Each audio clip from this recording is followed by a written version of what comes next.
The British Museum, the world's treasure house. Inside this wonderful old building are some of the most remarkable objects that mankind has ever created. But not all of these objects have been found by archaeologists. Many of them have been discovered by you, the great British public, in fields and rivers and gardens up and down the country, and then logged with the museum. I've joined a panel of experts to sift through nearly 1 million of your amazing finds and help select 50 of the greatest treasures unearthed by the public. Amazing. And all just a few feet or even a few inches beneath our feet. From gold and silver worth thousands of pounds. 33,000. To everyday objects made precious by the stories that they tell. Across the week, we'll be counting down the top 50 finds of recent years. Tonight, a gold pendant with a remarkable secret. That's amazing. A war medal reveals the hero behind it. The British were outnumbered 5 to 1. And an ancient toy that gives us a window onto an 18th century childhood. But first, at number 50, our panel of experts has chosen an item that reveals a dark side to our ancient past. Journalist John McCarthy has gone to Winchester to find out more. It may come as a surprise that an item on a programme about Britain's greatest treasures isn't silver or gold or anything bling, but this, a slave shackle. It's part of a pair that once chained someone's feet together. This thing really affects me because I know how devastating it is to lose your freedom. Back in 1986, I was working as a journalist in war-torn Lebanon when I was kidnapped by a militant group calling themselves Islamic Jihad.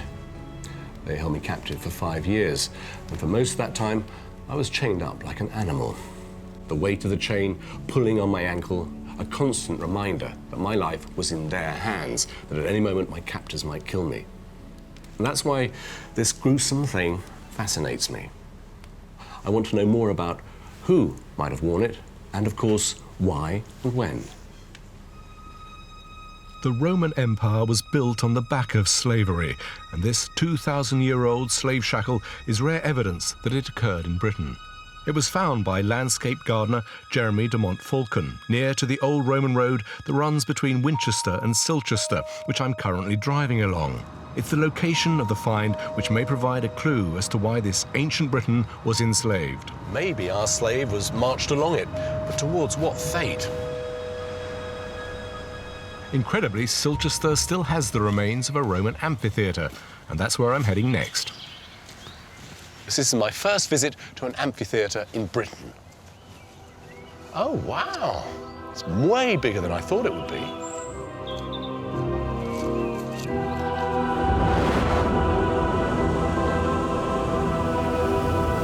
Silchester Amphitheatre was the O2 arena of its time, where thousands of people gathered for big events. I'm meeting Dr. John Pearce, an expert in all things Roman. Nice to meet you. Nice to meet you too. And what an amazing place this is. Yes, it's always a real surprise when you get here. The scale of the place is really unexpected. I'm not sure how my little slave shackle fits into the scene here. If what happens here is like what happens in Italy, then the gladiators are the culminating part of the day. And you have the lead-up to that, and what is commonly part of the lead-up is public execution. Would these people be beheaded? People would be beheaded, or they would quite often be mauled to death by wild animals let loose. The shackle found by the Roman road could have been worn by a slave who was brought here, probably to their death. So my slave, who may have walked from Silchester wearing this horrible thing, could have been brought into the arena, come in here surrounded by thousands of people, and then hearing the animals roaring. Everybody baying for blood. And then they'd stand here and maybe what wolves or bears would be released in. Would be released into the arena. And nowhere to run. No. Utterly horrific. It's amazing to think that some 2,000 years ago, a man or a woman was chained up using this shackle and probably going through many of the same emotions that I experienced in Lebanon. I think it's very important that this is on the list of Britain's greatest treasures. It's a chilling reminder of just how precious our freedom is and how easily it can be taken away by others.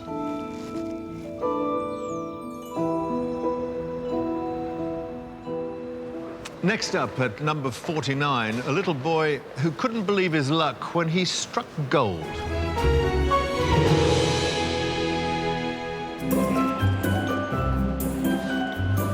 Meet 5-year-old James Hyatt, who was playing with his father's metal detector in an Essex field when something rather exciting happened.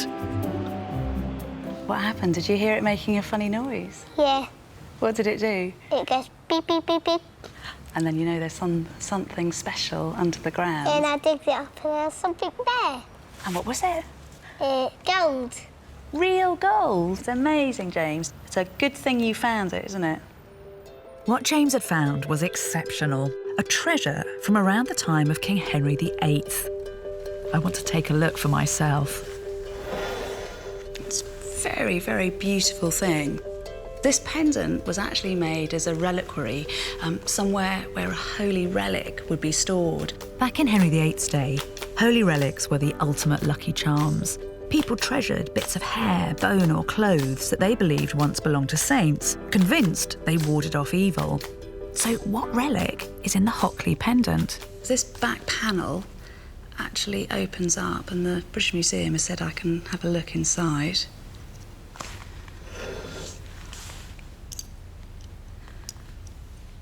Wow, that is interesting. It looks to me as if there's just earth, it's just mud.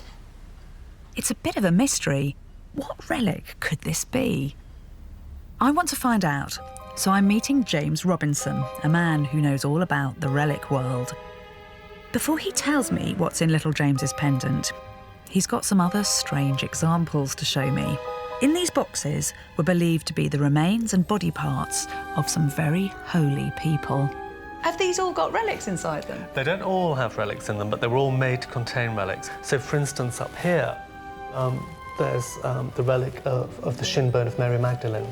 But the most sensational is the breast milk of the Virgin Mary, which is in this compartment here. Yes. Which is... It's incredible. It is incredible. You know? What about my little Hawkley pendant here? What does this tell you? It's very difficult to be certain, but you could imagine from what's represented on the outside that it was actually made to contain a relic of the True Cross. That's amazing. So this thing has lain forgotten in the earth for centuries. A little boy finds it and potentially it's got a little chip of Christ's cross in it. It's an incredible survival. It really is. Right now, the Hawkley Pendant is stored safely here at the British Museum. But the Southend Museum in Essex wants to raise the money to buy it. And that money will be split between the landowner and the finder. So whether or not it brought any luck to its original owner, it will almost certainly guarantee a little something for James's future. One extremely happy little boy. While that pendant was about godliness, our next item is all about partying. In September 1662, a king's horse lost the decorative brass from its harness. It was found nearly 350 years later in Epsom by a local journalist, Mark Davison. We sent archaeologist Helen Geek to meet him. So how did you actually find it? I got a large signal which sounded like a drinks can. I thought, oh, it's an old ashtray, just a few decades old. And when I turned it over, I saw this gold colour and then a royal crest of arms on it. So what did it look like when it was cleaned up? Wonderful, isn't it? Wow. Wow, I've never seen anything quite Very like that. impressive. Yeah.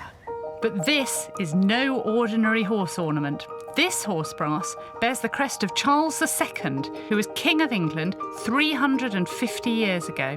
We know Charles visited the place in Epsom where Mark found the horse brass. He went there for a party. The date, September the 1st, 1662, recorded by prolific diarist of the time, John Evelyn. But what was the party in aid of? To discover the answer, we need to go back a few years to when Charles's father, the first King Charles, was brought here to Whitehall in central London.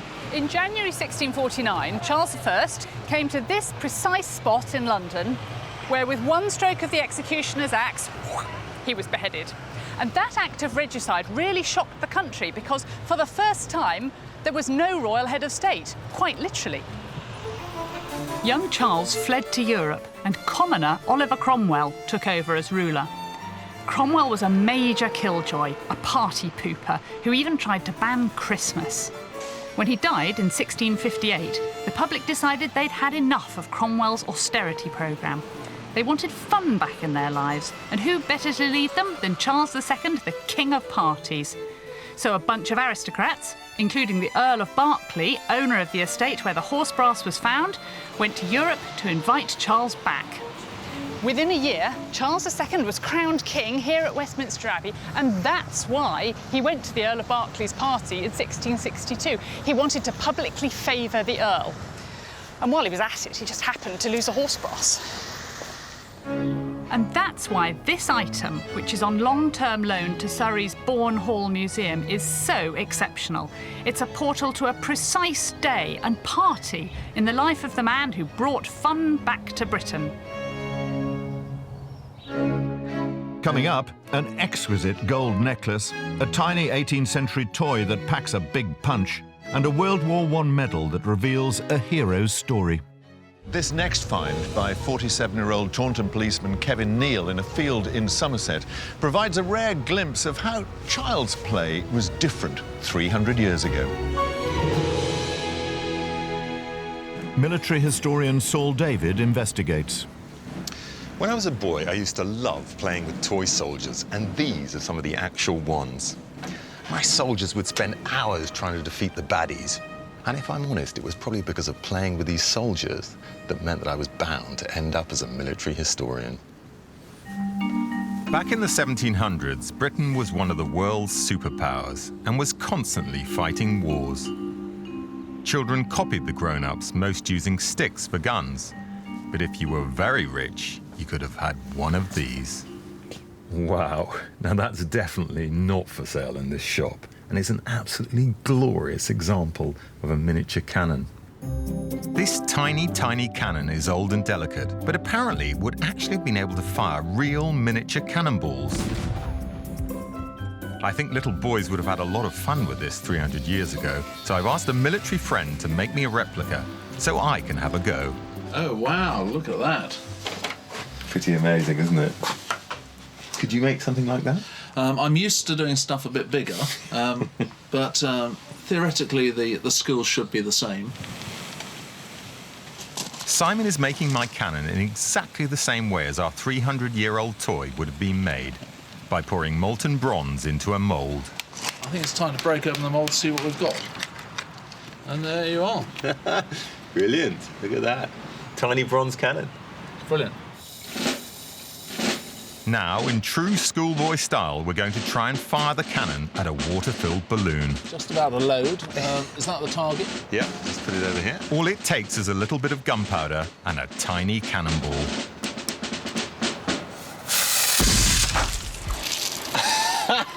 Fantastic. I wouldn't want to be on the receiving end of that. I can see why this little cannon is on the list, because it really is a dangerous beast. You've got to ask the question, what were our ancestors thinking? I wouldn't let my children play with a lethal object like this. The British Museum holds many of the finest pieces of jewellery ever crafted in Britain. And this necklace, it's known as the Sedford Talk, is one of the best. It's on the list because it's an exquisite and rare piece by the Iceni tribe, whose leader back in 60 AD was none other than the flame-haired Queen Boudica, or Boadicea as we used to call her. But there's also an extraordinary story behind the discovery of the two sections of the necklace. This main part was unearthed by a farmer called A.E. Middleton back in 1965 with his tractor. But the end section wasn't discovered until 40 years later by Dr. Steve Hammond on an archaeological dig in the same field. This end section has been valued at £65,000. It's been acquired by the British Museum, and now both parts of the necklace are on show in the museum's Iron Age gallery. The Sedford Necklace is the hero of its very own reunion story, as is our next find, item number 45. Only in this case, the finder went in search of its original owner.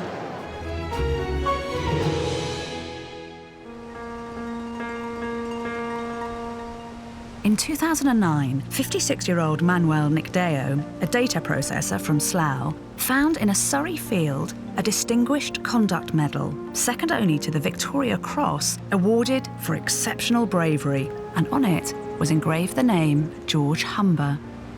When I found out that it was a medal, and a very important medal on top of that, I just want to give it to the rightful owner. I want to give it back to them. Anita Rani has her own reason for investigating this medal. George got his medal for bravery during World War I. They said it was to be the war to end all wars, but as we know, there was another only 30 years later, World War II. It was during this time that my own grandpa fought with the British Army, but sadly, I never even had the opportunity to meet him. So I can really appreciate just how precious this is. I'm going to meet this hero's grandson, Mark Humber. Apparently, the medal's loss is down to a love story. So your granny was a hop picker, your granddad went to Surrey with his mate. Somehow the medal ends up when they're going for a walk in the country in this copse. Well, they were courting. Romance. Young love, Mark. Indeed. George must have dropped the medal while courting his fiancée. This modest man never told his grandson of his wartime bravery. How much would it mean to you to find out about your granddad? It'd mean everything, from being a small boy and hearing a few stories, sat on his knee, to think, well, this is actually where it happened, this is what he was doing. It'd just be amazing. I soon found out that unusually, George was awarded his medal for continuous gallantry. That means for a number of brave actions throughout the war, not just one. However, it was his actions during 1918's Battle of Lys that I think were the greatest examples of his bravery. So I've taken Mark to Neuve in Belgium, a few miles northeast of the large town of Hazebrouck. This is the exact spot where his grandfather set up his gun in April 1918. They were here to defend Hazebrouck's vital railway line, which supplied British troops at the front. So your granddad's battalion were based here to just generally protect this area. Out of the blue, this area was attacked by German troops. And not just a few German troops. The British were outnumbered 5-1. Blimey. As the Germans pushed towards the railway line, they penned George's D battery into a part of the field known as Crucifix Corner and launched a lethal attack. 20 men were wounded. 11 men were killed, including a commanding officer.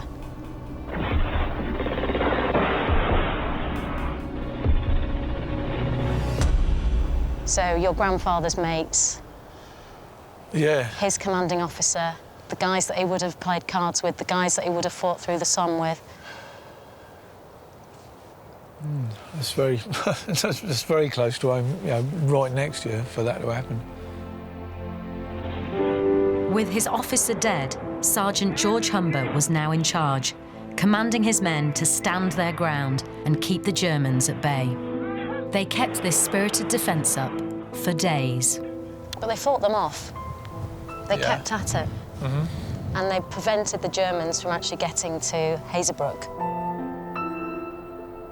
Just to think of being a little old man when I was a kid, to think he was here doing that all that time ago. It's amazing. Do you feel proud of him? Yeah, incredibly proud. I'm welling up. It's almost like being able to reach out, you know, and touch him, talk to him again. It's fantastic that Manuel found it and subsequently got it back to me. Yeah, it's super. This medal, hard-won and extremely rare, deserves its place as number 45 on the list of Britain's secret treasures.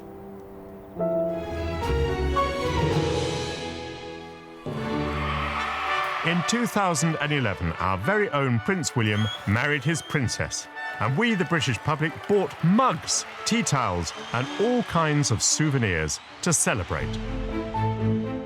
But our love of royal memorabilia is nothing new. Our next object dates back centuries. In 2001, in a field in Rochester in Kent, a glint in the soil caught the eye of metal detectorist Brian Wood. It turned out to be a silver cufflink.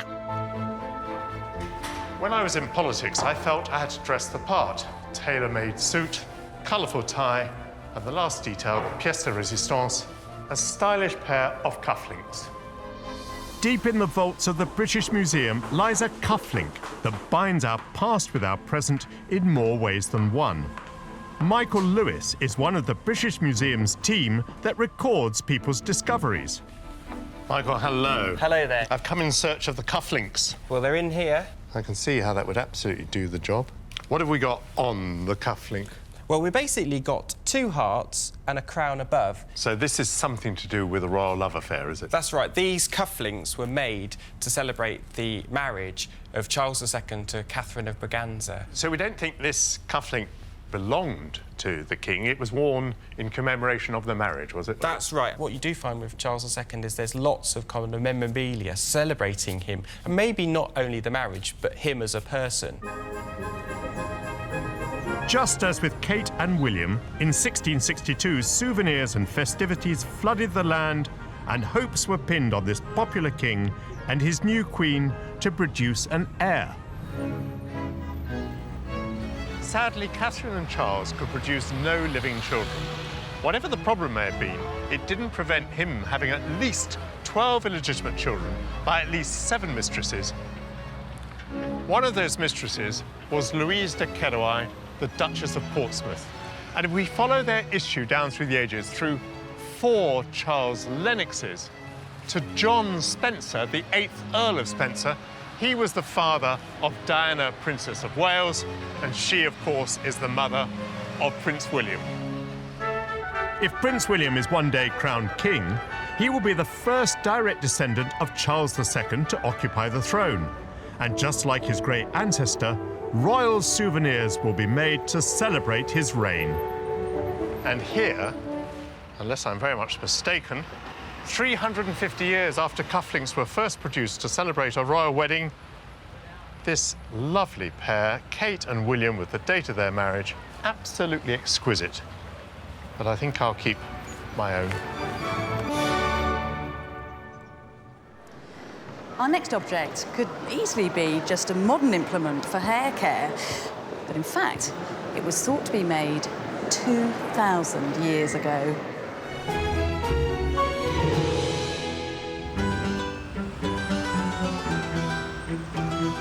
I've always been very interested in all aspects of hairdressing, and I'm really looking forward to finding out what people did way, way back. In 2006, landscape surveyor Russell Peach discovered this comb in a field in Tamworth, Warwickshire. The original of this tiny comb was sold for an astonishing £26,000 to a private collector. But Miranda Aldhouse Green, an expert in all things relating to Iron Age hair, has the replica comb to show me. How are you? Good to see you. Let's hope we can untangle the mystery of the Tamworth comb. Right. What do you think? Well, this is not what I expected. I mean, it's a very, very beautiful piece of jewellery apart from anything else. In the late Iron Age, there's this explosion of interest in personal grooming. This is all part of that. I would not have thought of that at all. So this... Hold on, hang on. Man or a woman? I suspect this is female, but it doesn't have to be. And certainly we know that men dress their hair just as elaborately as women. I mean, this is almost kind of modern bling, isn't it? Yeah. I had no idea hairstyling was so important to our Iron Age ancestors, and Miranda has some examples of hairdos that have been fantastically preserved in peat bogs. This is a skeleton of a man found in a peat bog. He's not worn well, has he? You wouldn't look terribly good if you'd been in a bog for 2,000 years. But interestingly enough, the hair, of course, actually is still there. It is. And would they have worn their hair long? Yes, and I think there was this feeling that if you had long hair and a shaggy beard, it made you look intimidating. This is an Iron Age, I know, bog body from the centre of Ireland. His hair is gelled. You can see it sticking kind up. of quiff-like. Some Iron Age warriors stiffened their hair with almost like a kind of liquid cement, lime wash, to make it stand up straight in a kind of Jedwardy way. It's not very frightening, though, is it, being Jedward? Well, no, but you get the idea. There's a mystery surrounding whether or not this comb was used as decoration or for combing hair. I'm going to put it to the test. Many of the women's hairstyles at the time seem to involve a lot of plaits and twists, so I'm going to try something along those lines. And according to Miranda, they were often dressed up like this for sacrifice. So if we put on, say, for instance, maybe the mat mud, what would they have used? Animal fat would be the main active ingredient, I think. I don't think it would smell awfully nice, and there were things living in it. That sounds awful. How good is that comb at doing what you're doing? There is no way that that is going to go through somebody that hasn't washed their hair in a modern way. Because, I mean, I'm looking at the sort of the fineness of the teeth, and I'm thinking it's either just decorative or somebody with very, very fine hair, an older lady, or a young baby.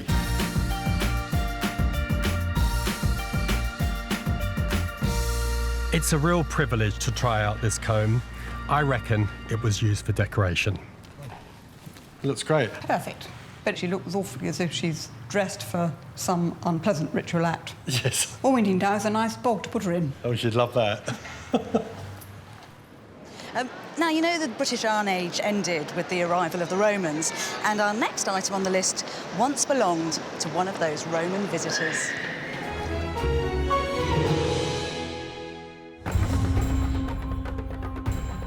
Number 42 is this amazingly well-preserved figurine found in a field in Tadcaster in Yorkshire by Chris Hall. His name is Counterpartes, and he was servant of the Roman sun god Mithras. He was probably brought here around 2,000 years ago by a Roman soldier, carrying him around as a lucky charm. Perhaps he was wishing for good weather. Well, the sun god has certainly given us his blessings today. Makes a change, doesn't it? At number 41, we've got a collection of objects that were once lost or simply thrown away, but now provide an intriguing insight into the way that we used to live. Gary Bankhead likes rescuing stuff. Buttons, medallions, coins, lots of pistols. Found many pistols, so we hand all of them over to the police. He didn't rescue these from burning buildings. Gary is a scuba diving treasure enthusiast. Of all the treasure that Gary scooped up from the bottom of Durham's rivers, it's his huge collection of cloth seals that have made it into our top 50.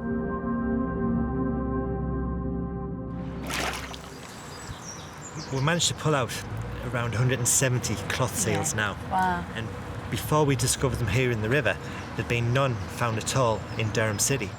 Cloth seals were guarantees, the kite marks of their day. They were clipped onto the side of cloth bales to show both their origin and their quality. So if that was a weaver and your cloth started to fall apart, you would say, well, go back to them, bang on their door, you know, you've done a shoddy job. In the 16th and 17th centuries, cloth underpinned the national economy, accounting for 90% of all UK exports. For Gary, rescuing Durham's past has become his passion. It's massively overtaken everything I do. You're discovering artefacts that nobody has seen for 500, 600, 700 years. And you were the very first person to pull that piece out of the river. Coming up, an erotic Roman token, The Romans were saucy. a smuggler's long-lost nose, and a mysterious stash of gold coins.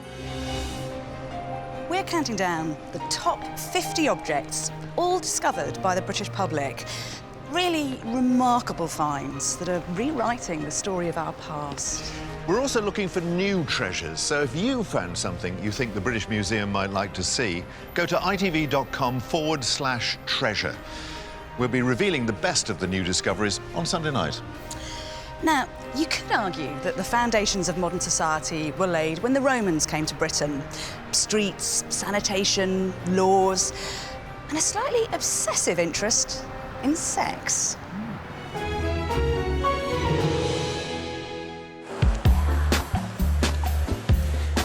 There's always been a seedy side to London, but it's thought that it was the Romans who first introduced erotic imagery and art to our shores. This ancient token shows a slightly unusual Roman numeral for 14, and on the other side, there's a rather erotic image. Found at the side of the River Thames in Putney by a man who loves a bit of mud. Whenever Regis Curzon gets a break from his day job as head pastry chef at exclusive London restaurant Nobu, It looks like mud. he likes nothing more than messing around in the muddy Thames foreshore. Regis! Hey, Marianne, how are you doing? Ahoy! How are you doing? Nice to meet you. So you're a mudlark? Yes, welcome to my world. I'm a member of the Thames Mudlark Society, and I'm the first French to be accepted inside this small club, no? Congratulations. So I don't have a licence. What am I allowed to do? You're just allowed to pick up things, but you're not allowed to disturb the surface of the foreshore. It is quite exciting, I have to say, because you don't quite know what is going to be in your next footstep. You see bottles, tiles, bones all around us. So tell us about this token that you found. I thought, first of all, it was a Roman coin, you know? And I saw a couple who seems to have a little bit of fun there and start to do some research on the internet and found out it was a brothel token.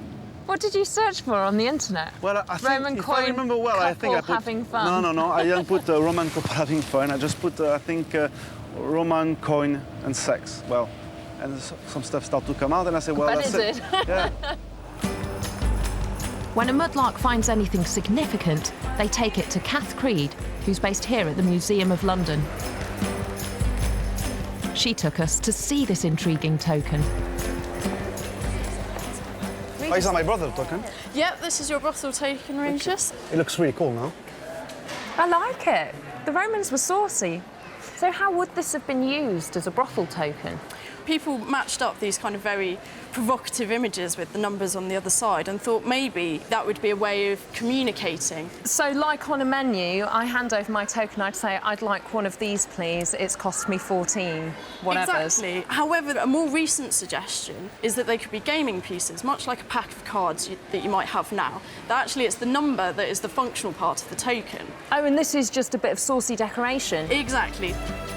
Regis has generously donated this very rare token to the museum as a reminder of London's Roman past. It's absolutely incredible that this was sloshing about in the mud before you found it. Who knows what will wash up for Regis next?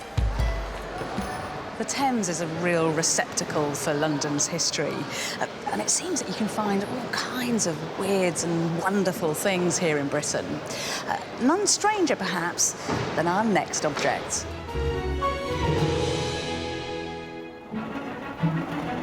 Our next piece of treasure looks like it's been lying about on the dusty shelves of an ancient joke shop. It looks like a piece of sculpture. But in fact, this is one of the only examples of a medieval false nose. So who wore it and why?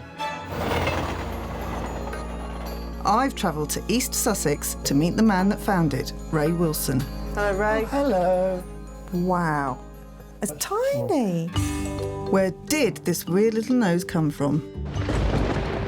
This is where I found it. Ray has a romantic notion.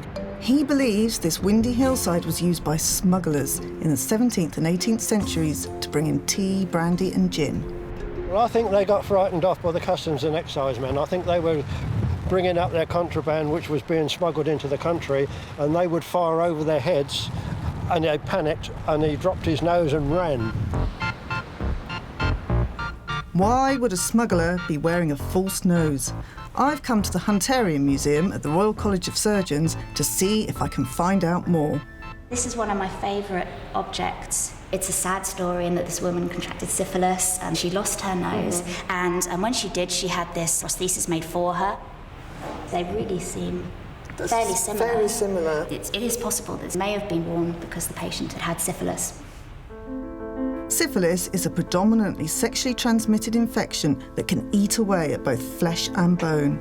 Although today it can be treated, in the 18th and 19th centuries it ravaged Britain. Really, we have no idea of knowing who owned this nose, but it's such a finely crafted piece of sculpture that it's a work of art in its own right. Our next investigation could have come straight out of a storybook. It's got pirates, it's got buried treasure, and it's got a very curious twist of fate.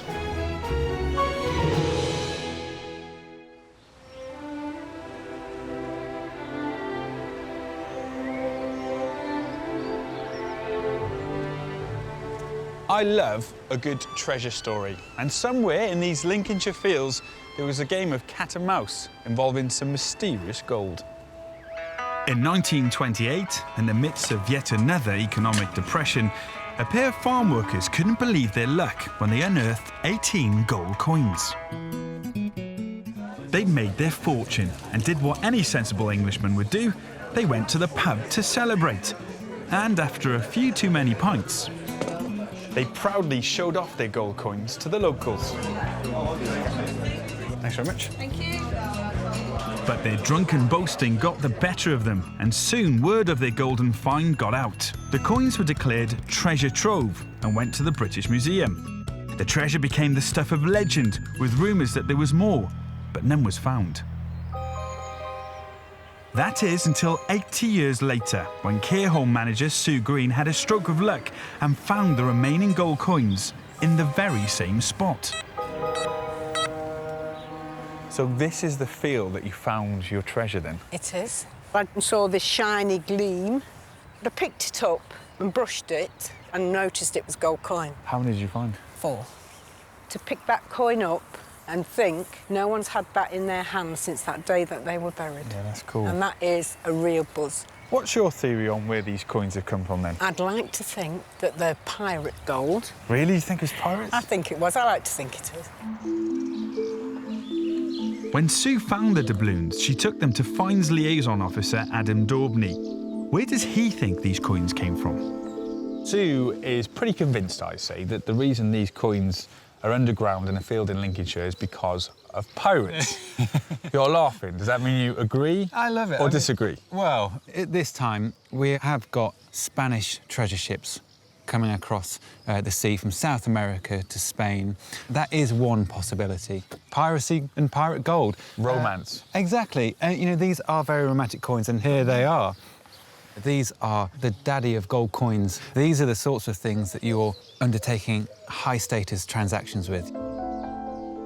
These Spanish-American doubloons were mass-produced in South America during the 1700s and shipped all over the world.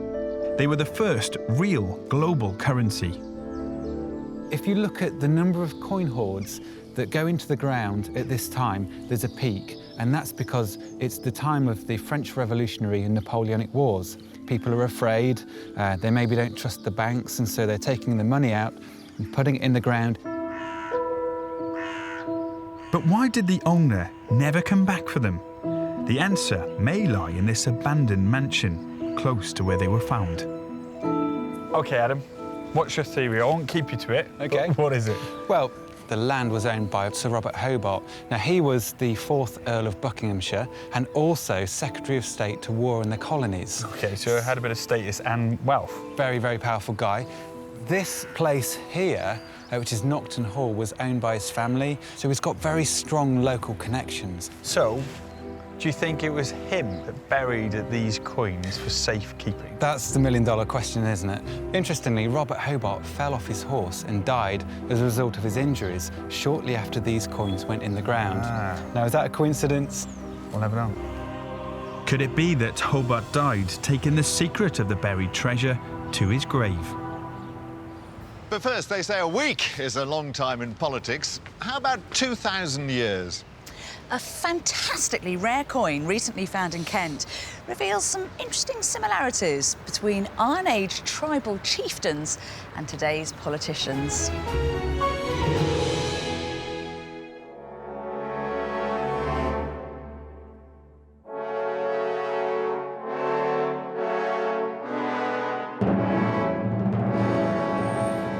Power. For thousands of years, coins have symbolised power. Since the Iron Age, you've been able to tell from the change in your pocket who is the head of state. Normally, a coin has the ruler's head on one side and a design on the other. But what was strikingly different about a recent find was that the coin made reference to 2 kings, one on each side. And that tells us that something pretty curious was happening in the power politics of the time. Kent, 2010, an amateur archaeologist, Danny Baldock, finds a gold coin in a field outside Dover, but this is a coin unlike any other. So I'm going to the British Museum to investigate the mystery of the Iron Age coin with two kings. Ian. Hello. Hello. So this is the coin that has two kings on it. Absolutely, yes. This is Anna Ravito here. You can see on one side the name starting up here. The other side has this sort of geometric pattern, and within the sections between the wreath design on here, you can see letters EPPI. That's Epilus. Before this coin was found, historians knew of the Iron Age King of Kent, Epilus, but had never heard of Anna Ravito. Coins are so much more than currency. In a time before newspapers or television, they were powerful propaganda. If I decode this coin, Anna Ravito is saying, look, I'm sophisticated. I issue gold coins like those clever Romans. But at the same time, he reveals his weakness. I'm not strong enough to rule without Epilus.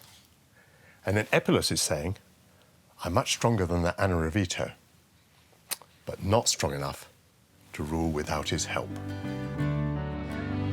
Danny gave this remarkable coin, known as a stater, to the British Museum, where it would take pride of place in a new exhibition. Sadly, Danny has died, so for his widow, Karen, this coin has an extra special meaning. How do you think he would feel knowing that it's now in the British Museum? I think he'd be astounded. I mean, it was his dearest wish that it would come to the British Museum, because he felt it was part of the heritage of the people. I think he was a very private man, so he would have been quite modest about it. And now Danny will be a footnote in an important increase in our knowledge of pre-Roman British history. Yes, exactly. It's his legacy to the nation, if you like.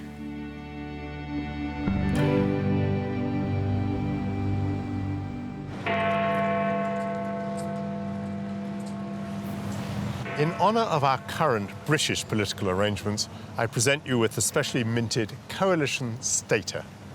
It's double-headed, featuring our dual leaders, Cameronus and Cleggus.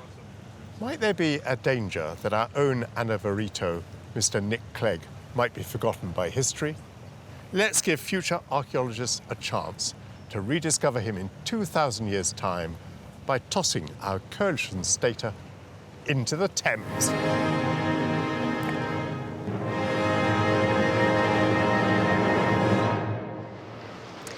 Now to another 2,000-year-old find, this time from Wales. One that helps to explain British behaviour and traditions, especially when it comes to booze.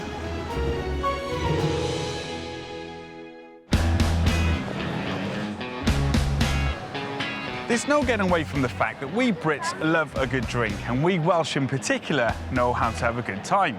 But whilst today we seem to be a nation obsessed with binge drinking, compared to our ancestors, we're just a bunch of lightweights.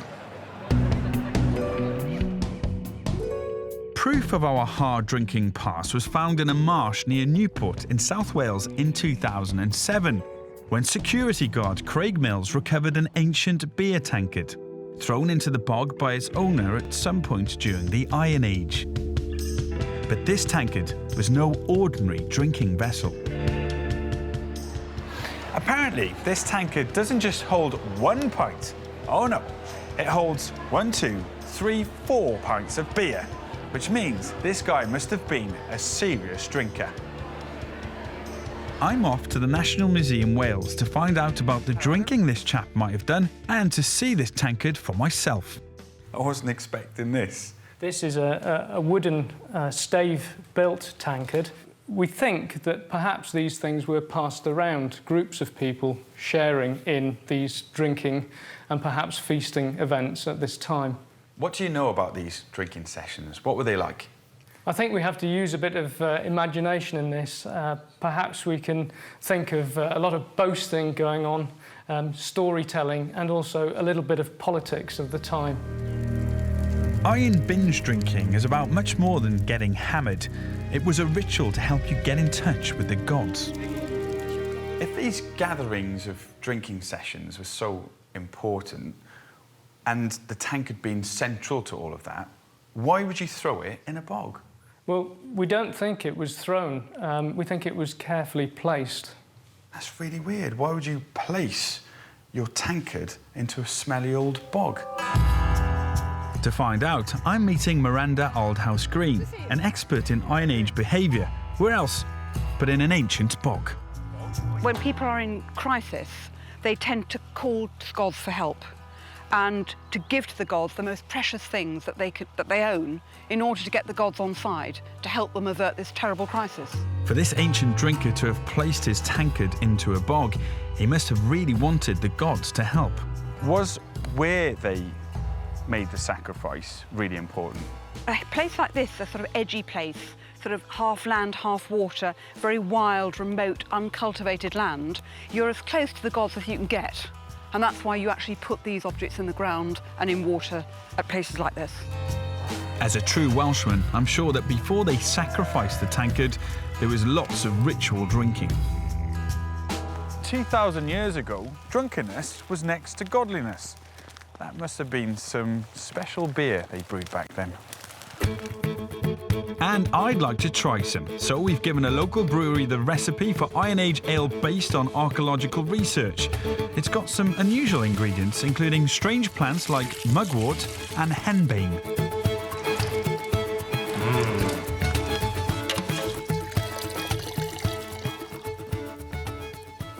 Here you go. As they say in these parts, iechyd da, good health.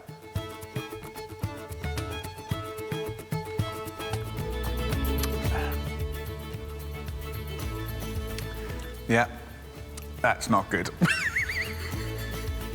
There's a severe sour aftertaste. Our next two finders have really hit the jackpot because they have discovered over 5,000 objects just from one small spot here in County Durham. And the incredible thing is that they've done that without a single bit of digging, because each and every find comes from under those waters.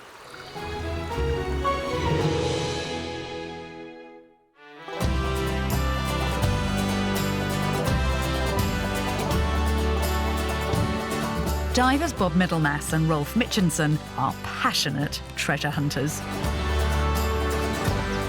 I know that you've been doing this for 25 years, you two. You are pretty much archaeology junkies. Do you not ever have a day when you wake up and think, today I'm going to stop doing all of this? No. It's just the excitement of the hunt to find out what's underneath that river. I did one time, you know, but that was the day I got married. Their finds are being researched at the British Museum. This is the basement of the British Museum where Bob and Rolf's finds are being examined. And they're creating quite a lot of work for people here, in a good way. Philippa Walton has the Herculean task of cataloguing them all. Hi, Philippa. Hi.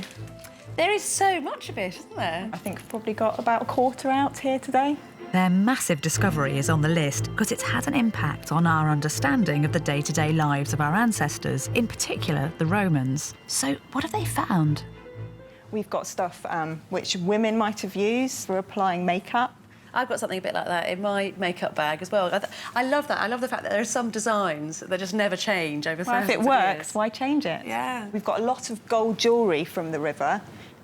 So we've got this beautiful gold ring which has got a glass bead inset in it. You get this real snapshot of life in the Roman period. Yeah, you've got rich and poor, men and women, children. There are some objects which are definitely religious in nature. We've got this lovely Cupid figurine here. He's great, isn't he? I particularly like his top knot. Yes, I have to say, it sounds a bit weird, this, but I love Cupid's buttocks. Because they've always got such pert buttocks, They are haven't very they? pert, yeah. Yeah.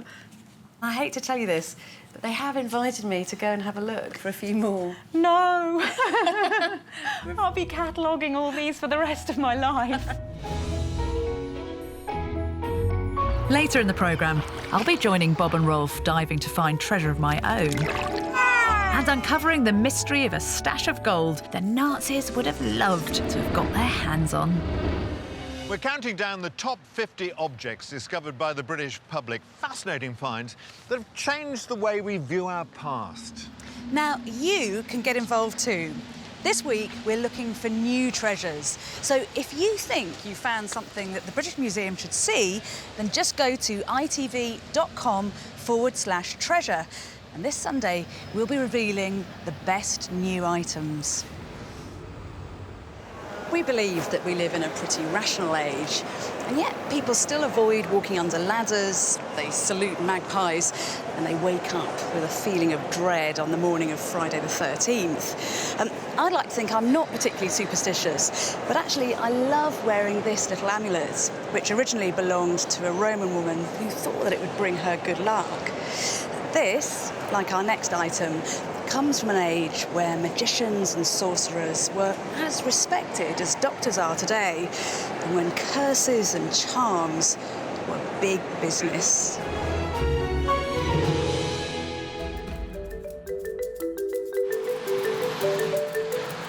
We sent Mylene Klass back to the Castle Museum in her hometown of Norwich to investigate a Roman magical charm inscribed with a secret message. This tiny piece of what looks like gold foil was found in some turf by the Norfolk Broads. It's called the Billingford Amulet, and it's made of thin gold leaf. Now, if you look really closely, you can see that it's covered in lots of different shapes and symbols, and what actually looks like letters. The only person who could crack this code was Dr. Roger Tomlin, a lecturer at Oxford University, who was asked to put his mind to the task. He soon discovered that this was no ordinary writing. Someone took a very sharp needle-pointed stylus and wrote very fluently in the surface of the gold. He was writing in Latin and in Greek. It was done by a professional magician, if you like. It's really quite hard to see in detail what this says or what the patterns are. To crack the code, Dr. Tomlin drew an outline of the letters and symbols. You've got what looks superficially like Greek letters in the first two lines here, but they're not actually Greek letters, but magical letters. Then you have the meat of it, which is Dathe Saluthem et Victoriam, give well-being, health, and victory. The writing on this slip of gold leaf shows that it was carried by someone as a magical charm. But who?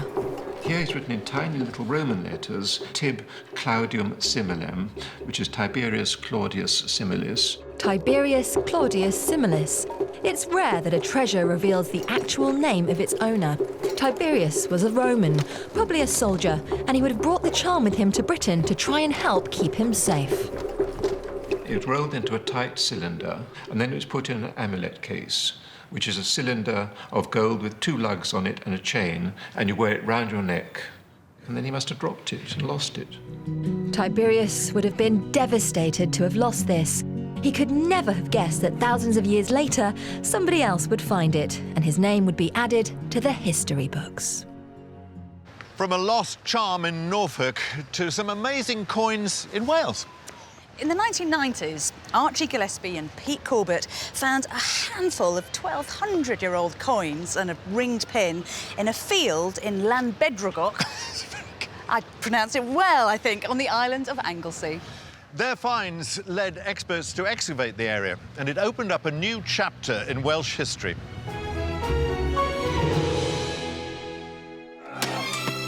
Back in the 9th century, the Vikings controlled some of the most important towns in Britain. But the Welsh in Anglesey fought hard to stop them from gaining a foothold in Wales. Or at least, that's what we've always believed. The Llanbedrogog finds tell a different story. Silver, merchants' weights, even a stunning whetstone reveal the site was regularly used by the Vikings as a stop-off point, like a service station, on their way to other towns and raids. These fascinating artefacts give us the first physical evidence that the Vikings spent time in North Wales. So it's fitting that they should be on display now in the National Museum of Wales. Not all finds have to be ancient to open a window on our past. Bettany has been uncovering a story of treasure trove found in a quiet London garden that sheds light on a dark time in our recent history.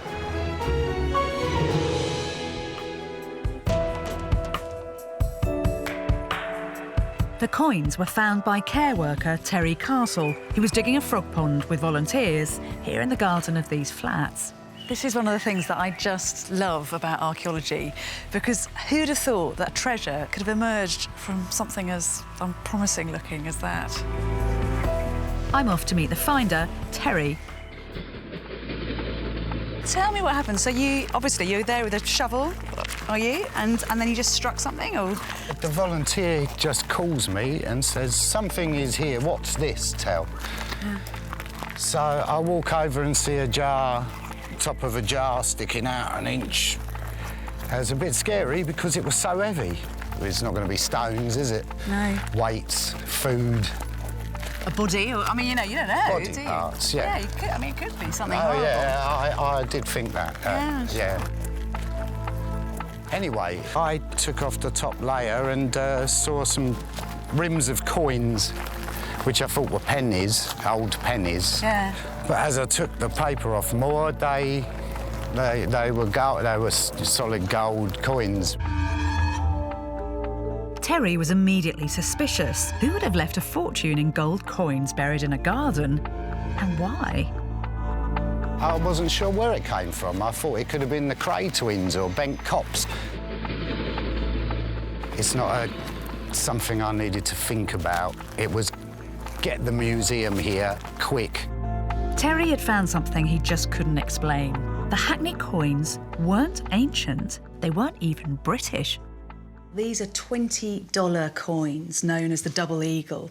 They were first minted in the middle of the 19th century. They're made of 22-carat solid gold. To get some answers, an appeal was launched in the Hackney Gazette, asking local people for clues. Seeing the enticing headline, Stephen Selby decided to try to crack the case on his own. I went into the newsagents and saw a picture of gold coins with the word treasure mystery. And I thought, that's interesting, I love treasure. So I went into the Times archives and I put in $20 double-headed Eagles Hackney. Bingo. There was an article in 1952. What Stephen found in the article defied belief. An identical jar of American $20 coins had been unearthed in the very same garden in the 1950s.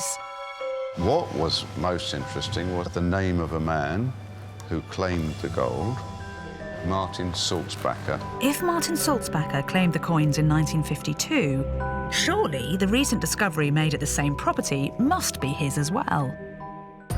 The British Museum decided to do some digging. They soon discovered that Martin had passed away in the 1980s, but his son Max was living in Israel. He's flown back to England to visit the garden where the gold was found, the site of his childhood home.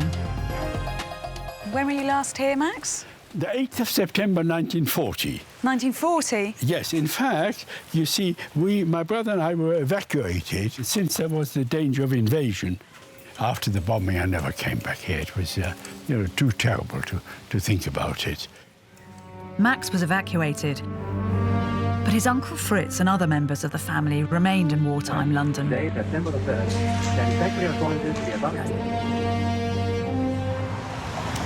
We often talk about the spirit of the Blitz, but rarely about the very real fear in those darkest days of the war, a fear of a full-scale Nazi invasion.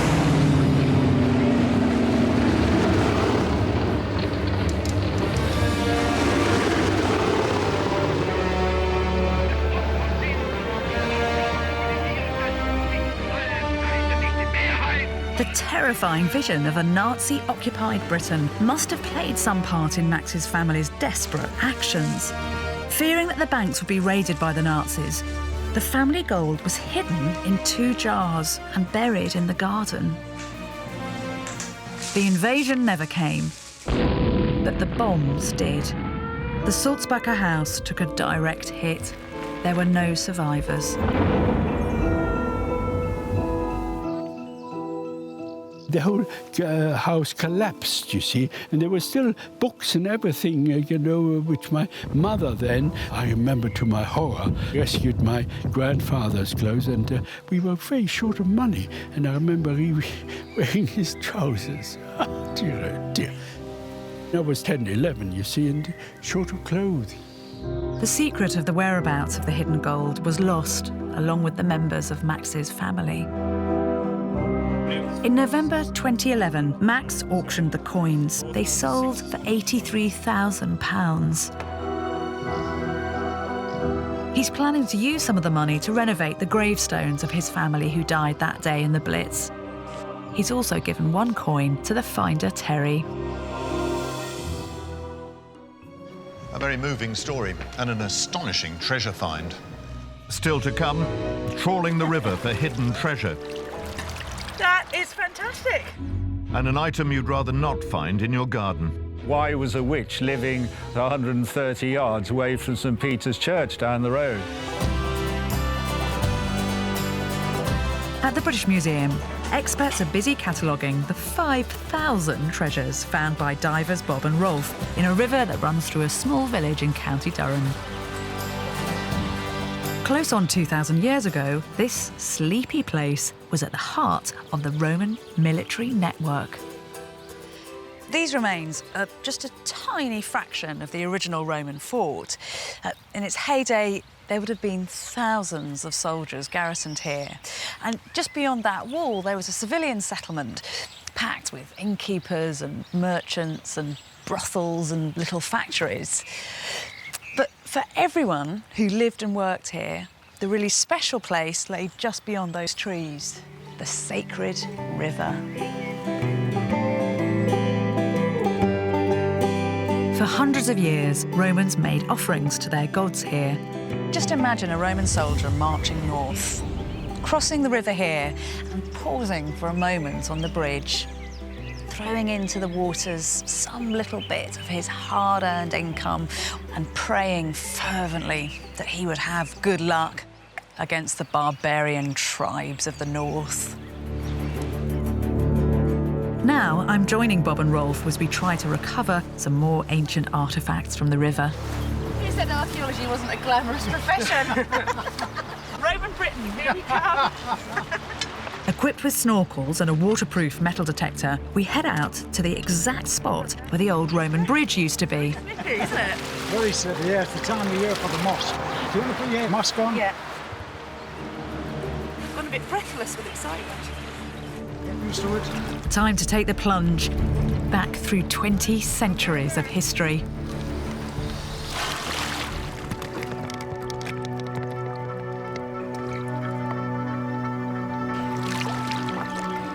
And to my astonishment, almost immediately, I found something. A piece of beautiful Roman Samian pottery. That is fantastic. Oh, look, it's Eusebian, isn't it? It is. Oh, it's got a pattern It on. is Eusebian. Look. You lucky devil. That's not supposed to happen. I know. This is just fantastic. I've been down there 10 seconds, I think.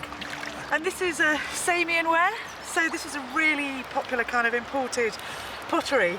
It was the kind of swanky thing they had on their dining table. This would be worth quite a bit, wouldn't it? You keep it safe for me? Yep, will do. You better. Try not to lose it. Good stuff. I think we should get back down there. Brilliant. Let's go. I've got the bug. Let's hope this river gives up some more of its treasures.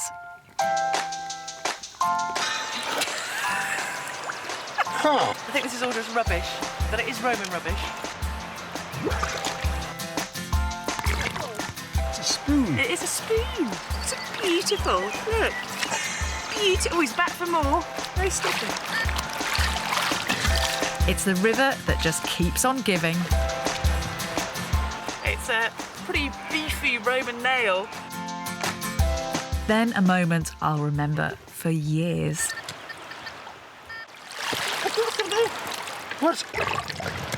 Hello. Oh, God.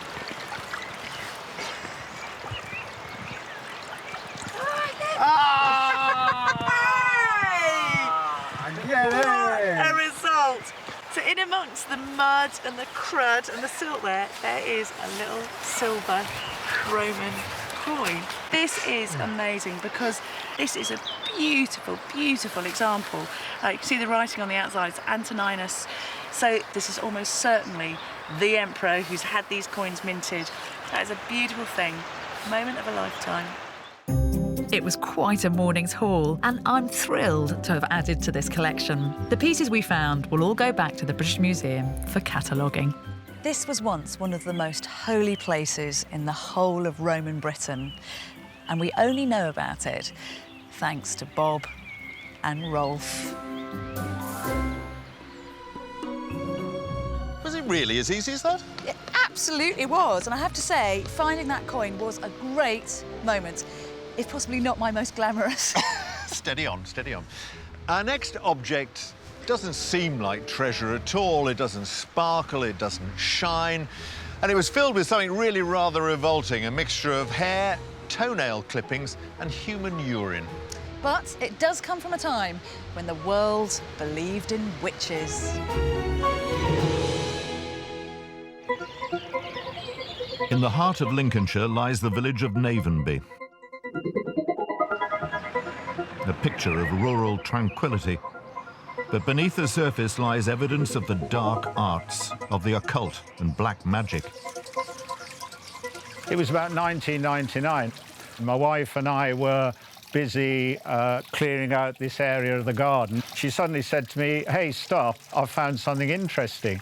And sure enough, there in the ground was this round green bottle.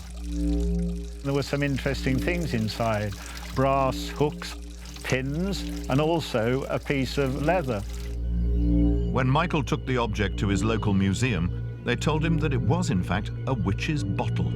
Of course, that caused some consternation at the time by my wife, who thought, oh, witches, bad spells. Had a witch actually lived here in some hut or the other? And if so, why was a witch living 130 yards away from St. Peter's Church down the road? Tales of witchcraft can be traced back through the ages. Witches were believed to cast spells, hold nighttime orgies, and worship the devil.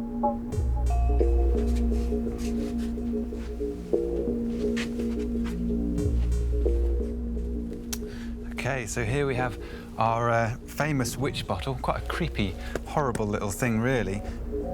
The key to the alleged magical power of the witch bottle of Navenby lies not with the bottle, but with the contents. We've got nails, pins, leather, and what we don't see anymore, but certainly would have been in here, is things like human hair, human nail clippings, and worst of all, human urine. These types of objects are always called witch bottles, but actually they're an antidote against witchcraft. So, for example, if you became ill, the reason was usually thought to be because someone in the village was throwing an evil spell onto you. And the objects that are found within these bottles are a very specific recipe to throw it back on the person who sent you it. Now, in this particular example, this recipe was concocted basically to give us cystitis, to make it very difficult to go to the loo, as if you're passing pins. The bottle now resides in the Museum of Lincolnshire Life. And it's on the list because it's such an unusual find. I'm lucky that I've never actually lost my wallet. But that's exactly what the owner of this next item did a couple of thousand years ago. And considering what was in it, he must have been really upset.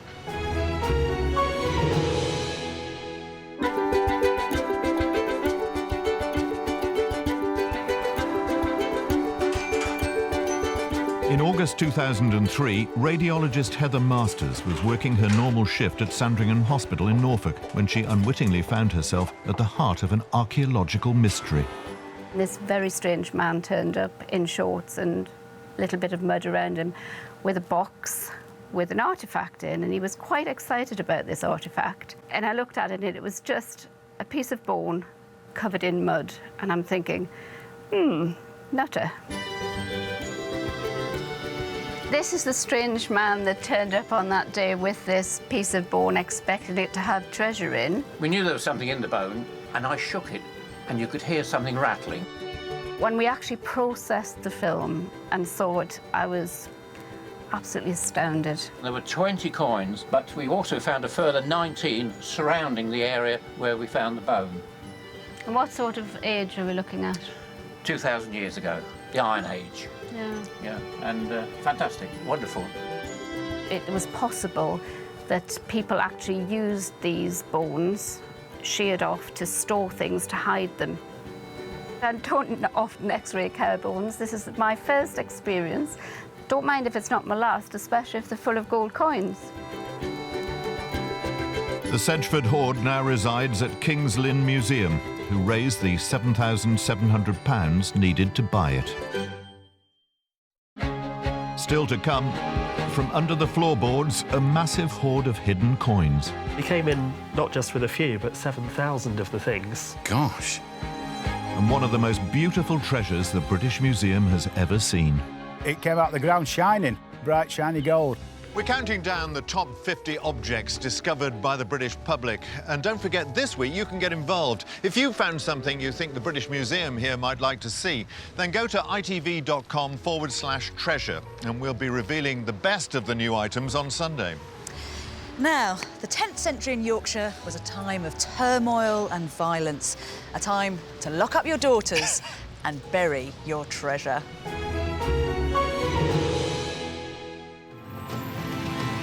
In a field not far from here, over 1,000 years ago,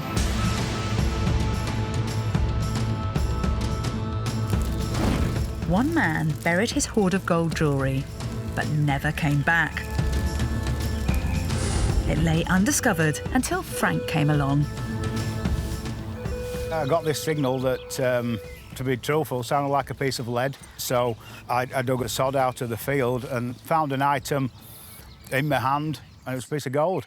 And it came out the ground shining, absolutely bright, shiny gold, amazing. A foot away from that piece, got another really strong signal and dug down, and a ring popped out, a tingling sensation.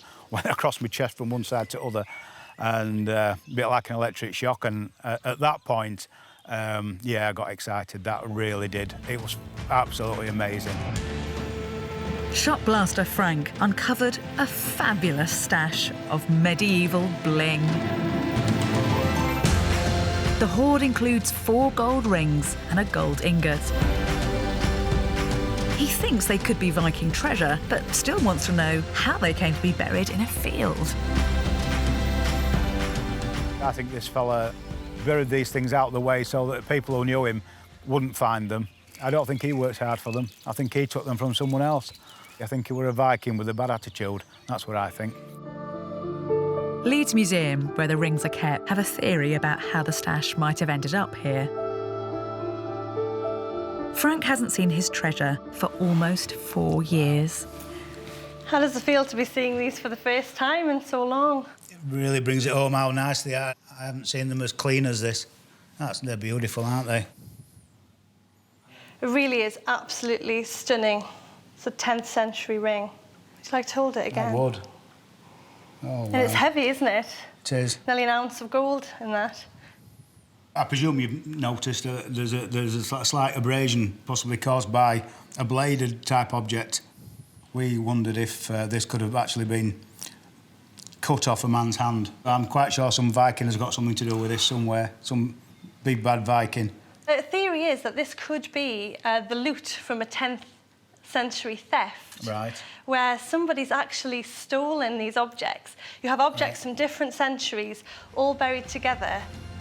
So are you proud of finding these items? I'm very proud, I really am. People are going to be studying, debating who lost them, who they belong to, and I hope they never find out. I hope it's a debate that goes on for hundreds of years, so yeah. I'm sure it will. I'm very proud, yeah.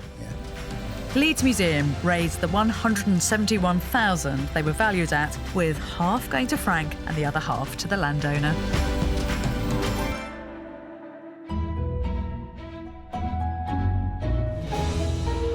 You know that old northern expression where there's muck, there's brass? Well, this next object, seen glinting in the muck of an East Yorkshire pig farm, was certainly valuable, but it wasn't brass, it was gold.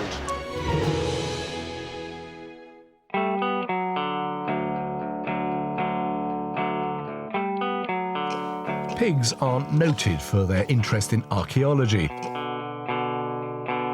But it was the snuffling of their snouts that uncovered a beautifully carved cross, which was then picked up by a keen-eyed farmer. This cross is such a beautiful object, an emblem of real faith. But the reason why this find is so exceptional is because it is one of the earliest known Christian objects ever found in Britain. 1400 years ago, just before the cross was made, our Anglo-Saxon ancestors were almost all pagans. They worshipped gods like Woden and Thor and believed in ritual drinking and animal sacrifice. They thought they shared the world with witches, elves and dragons, and believed that spirits occupied the fields, trees and mountains. At this time, Christianity was only being practiced by a very small minority. But within 100 years, pagan worship had disappeared and Christianity had taken over. How was it so successful? Surprisingly, one answer is here at All Hallows Church, just outside York. The church stands on what was one of the most important pagan sites there has ever been. Well, it would have been an area of raised ground, the mound on which the church now sits. And that would have been a fenced enclosure, perhaps with a building in which there would have been sacrifice of oxen to the god Woden. The head of the temple was a man by the name of Kofi, probably the most important pagan priest in England. One day he decided that the pagan gods just weren't doing it for him anymore and took drastic action. Kofi is supposed to have stood up and said, I was the greatest of the followers of the pagan gods, and if they had any merit, they would have rewarded me better than anybody else. But because they didn't, perhaps we should look at following this new religion. Kofi mounted a stallion and took up a spear. He's said to have ridden up into the temple, through its fences, and profaned the site by throwing his spear at the idols that had once been worshipped here. Kofi had the enclosures and the temple itself burnt down. In the hopes that the Christian god would offer him better opportunities, Kofi swapped sides and was baptized here in a small wooden building where York Minster now stands. This act started a spiritual revolution across the north of England. Nowadays, Christians frequently wear crosses around their necks, but this cross was one of the first ever to be worn following Kofi's dramatic gesture.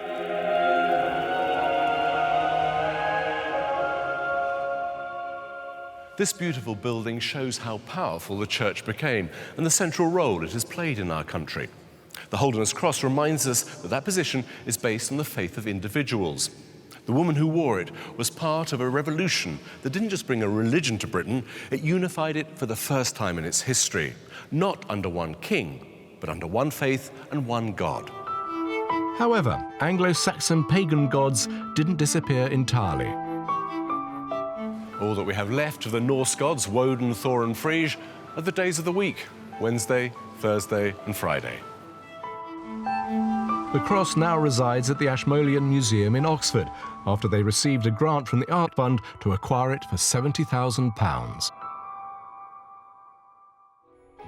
Now, imagine finding a leak in the floor of your house, deciding to take a look, prizing open the floorboards, and finding a vast hoard of coins.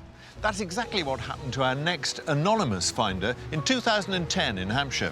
But what was even more astonishing is that the coins weren't even English, they were French from the 1700s. And when the finder brought them here to the British Museum, there was another big shock in store. John Sargent met the man who investigated the finds, Rob Webley.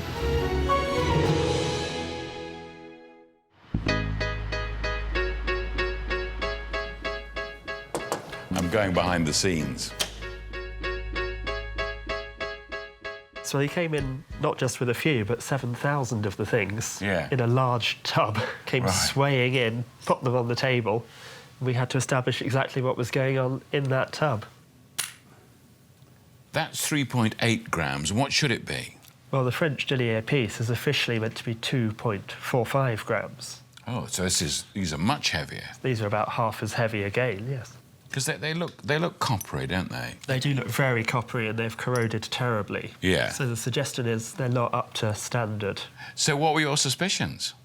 Well, we came to the conclusion that these weren't really coins at all. Not coins? Well, not official coins struck at the official mint, if you like. Right, so they're forgeries? That's what we suspect. Gosh. But if they are forgeries, who made them and why? I'm going to check with one of the leading coin dealers in the country.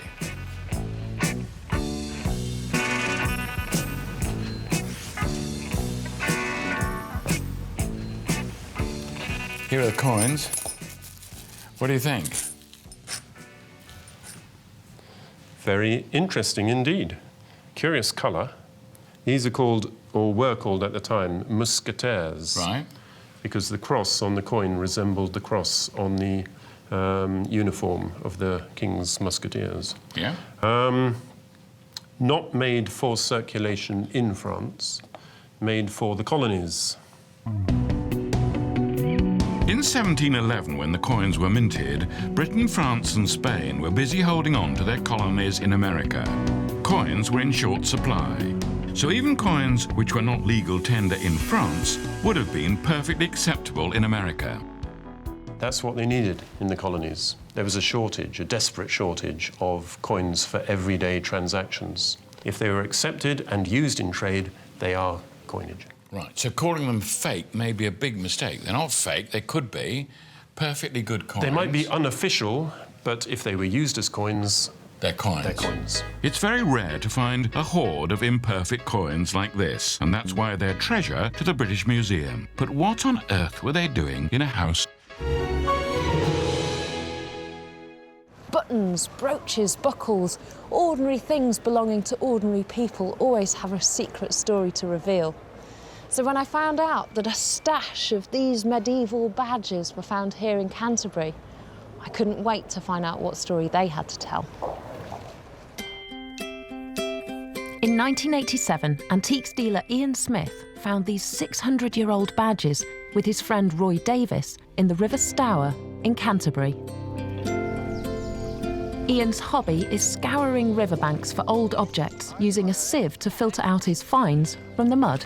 Very romantic, Ian. Oh, yeah, it's like Venice. Archaeology isn't quite so Venetian most of the time. Tell me how you found these badges.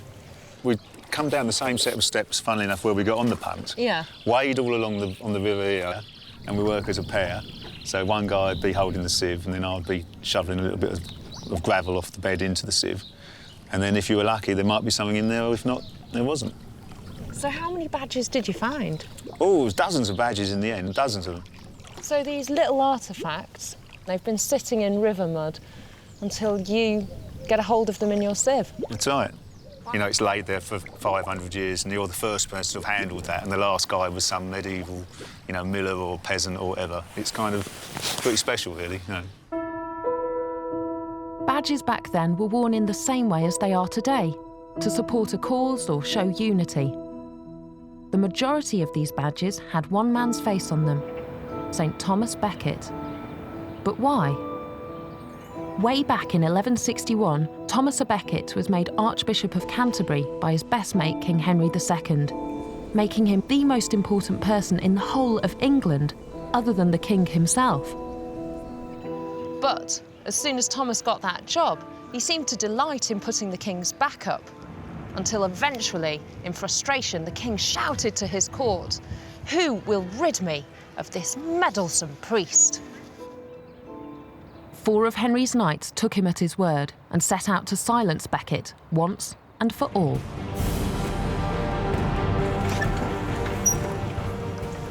Witnesses saw the 4 knights chase Becket into this corner of the cathedral.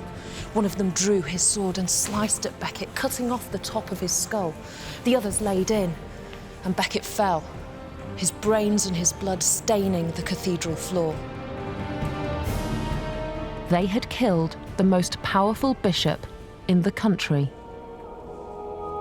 3 years later, The Pope made him a saint, and Canterbury Cathedral became Europe's hottest pilgrimage site.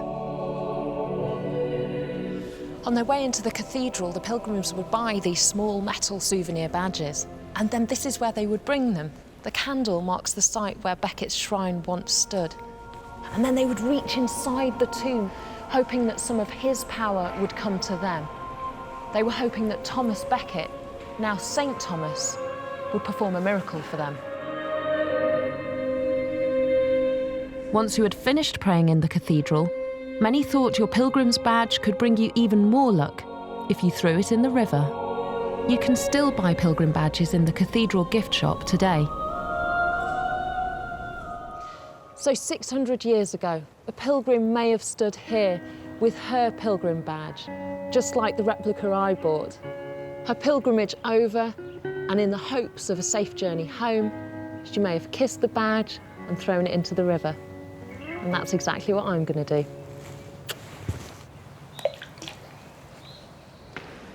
Let's hope it brings Marianne luck too. Luck was certainly on the side of our next finder. It's not often you get a world first. But in 2010, retired chef Dave Crisp was wandering in a field in Frome in Somerset when he came across something quite remarkable.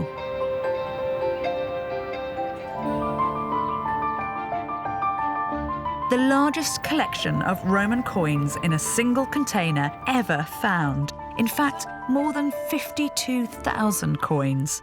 How did you feel when you first started to see the real amount of coin there was coming out of the ground? I sat back on my heels and I looked around. I've done it! I've found a hoard!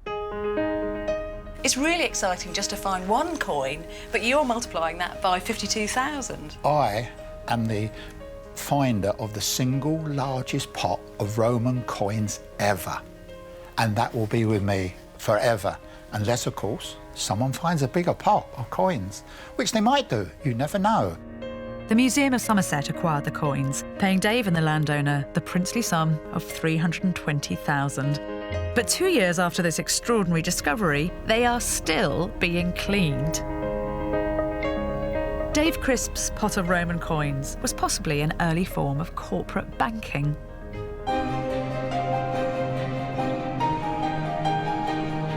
At number 24. Brian Blessed is going on the trail of one of Rome's most influential emperors.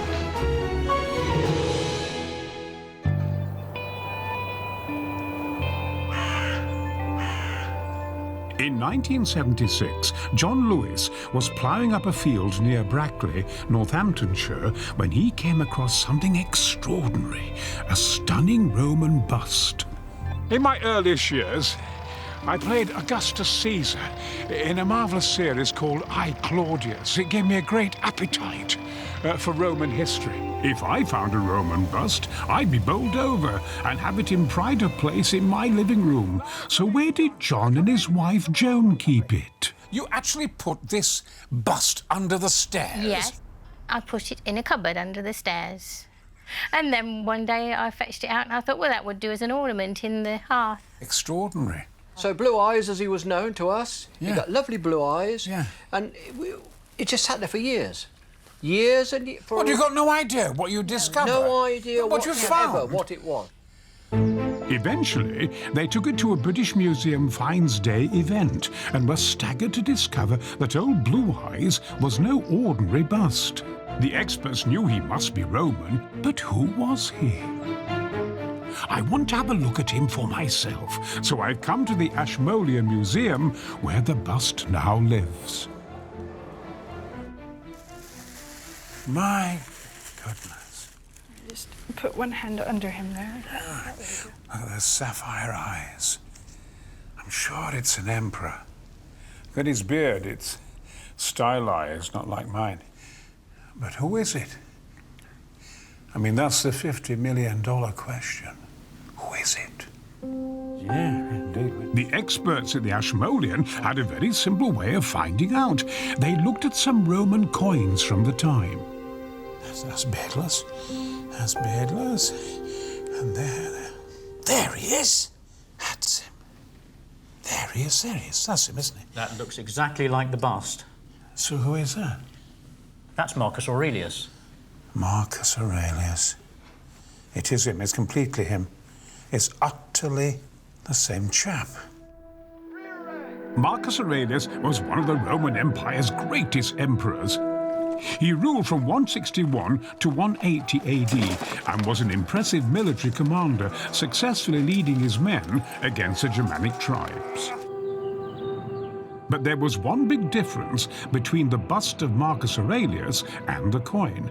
For some reason, the beard on the bust has twisted tufts, whereas the beard on the coin is rather less fancy. Like mine. Well, look, here I am. This is the beard, and this is how he looked. Those wonderful little conical tufts are not Roman. They're very British. And what's really interesting about this head is that it's a British take on a Roman emperor. So we can recognise the head straight away as Marcus Aurelius and match it to portraits that are made in Rome. But it was almost certainly made in Britain. To achieve these twisted tufts back then, they would have used animal fat. But thankfully, my hairdresser is using wax. Now, here we go, ladies. Now, tell me, in all honesty, do I look like a Roman emperor? Not bad.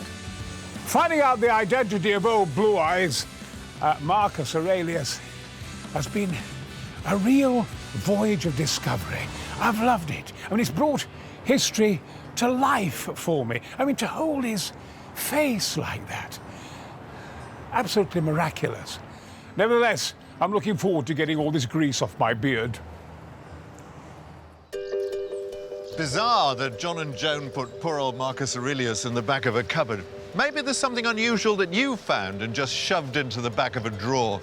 If so, go to itv.com/treasure.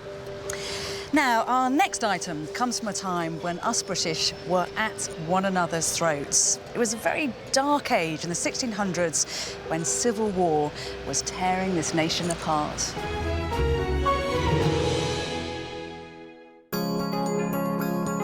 In 2009, in Nether Stowey in Somerset, pensioner Arthur Haig was helping a young girl look for a bracelet in her garden when he came across some extraordinary treasure.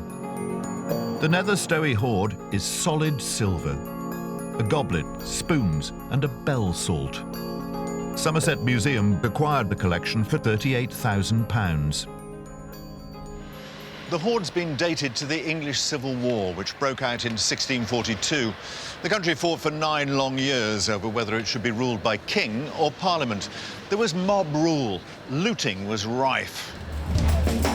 I imagine this hoard was buried in the ground to stop looters from pinching it. However, its owner may well have met a sticky end as they never returned to dig it up. The Nether Stowey hoard is a fine example of Civil War silver, which reminds us that Britain is no stranger to internal turmoil. From pilgrim badges to pots of Roman coins, each of the 50 objects on our list offers a window onto our history. And there's plenty more to come. A Viking object with a secret magic message. One of the largest stashes of solid gold ever found. And a drinking cup of exquisite beauty. All this week, we've been counting down the top 50 artefacts discovered by the public. Discoveries that are rewriting our history, and there is still time for you to be involved. There certainly is, and if you found something you think will interest the British Museum, go to itv.com/treasure to register. We'll be revealing the best new items on Sunday night.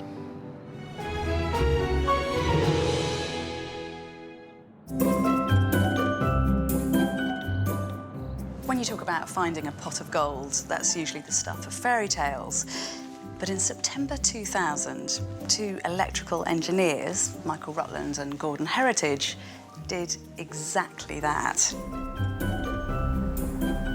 It wasn't at the end of a rainbow, it was actually in a field in Milton Keynes.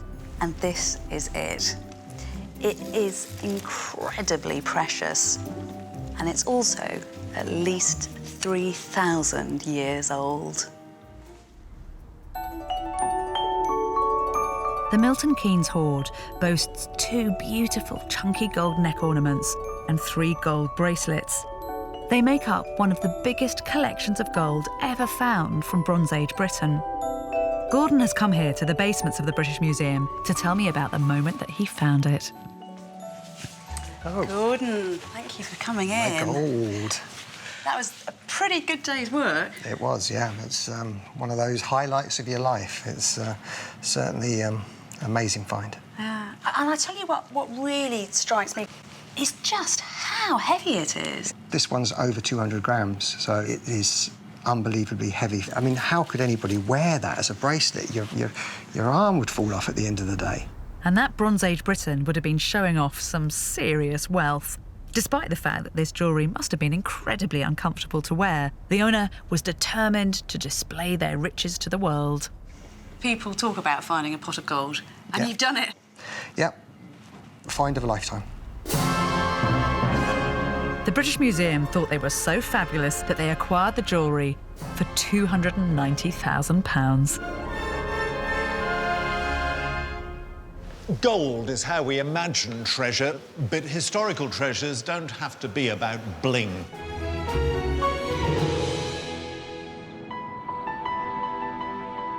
"1,000 years ago, there was one surefire way to make money in Britain, and that was from wool. To make wool, women would draw threads out from a fleece using a stick, at the end of which there was a small lead weight, known as a spindle whorl. Industrial archaeologist Claire Barrett is on the trail of a mystery spindle whorl that may hold a magical secret. Sometimes it's the little things that can be the most magical. And I've been promised that there's magic in this little lump of lead. Most spindle whorls were plain, but the one I'm going to see, found by Denise Moncaster, is rather different and extremely rare. What do you know about spindle whorls? I've never found one with runes on. With runes? What are... That's all these little markings. They look like stick figures. They do. I mean, at the moment, it could just be a bad pattern, but they're actually letters? Yes, yeah. Can you read runes? No. I think I need to know what it says. Runes are a special type of ancient writing and may have been used by Viking women to weave people's fate into wool. So what kind of fate was this woman weaving? John Hines from Cardiff University is an expert on reading runes. Now, I know what it is, but I don't know what it says. OK, well, going around the site here, we can read the names of 3 individuals, 3 gods, in fact. Odin, och Heimdallr, och Thalva. What do those names mean to you? Well, they're immediately identifiable as names that come to us out of the mythology of the Vikings. Round the bottom, what it's saying is they help you.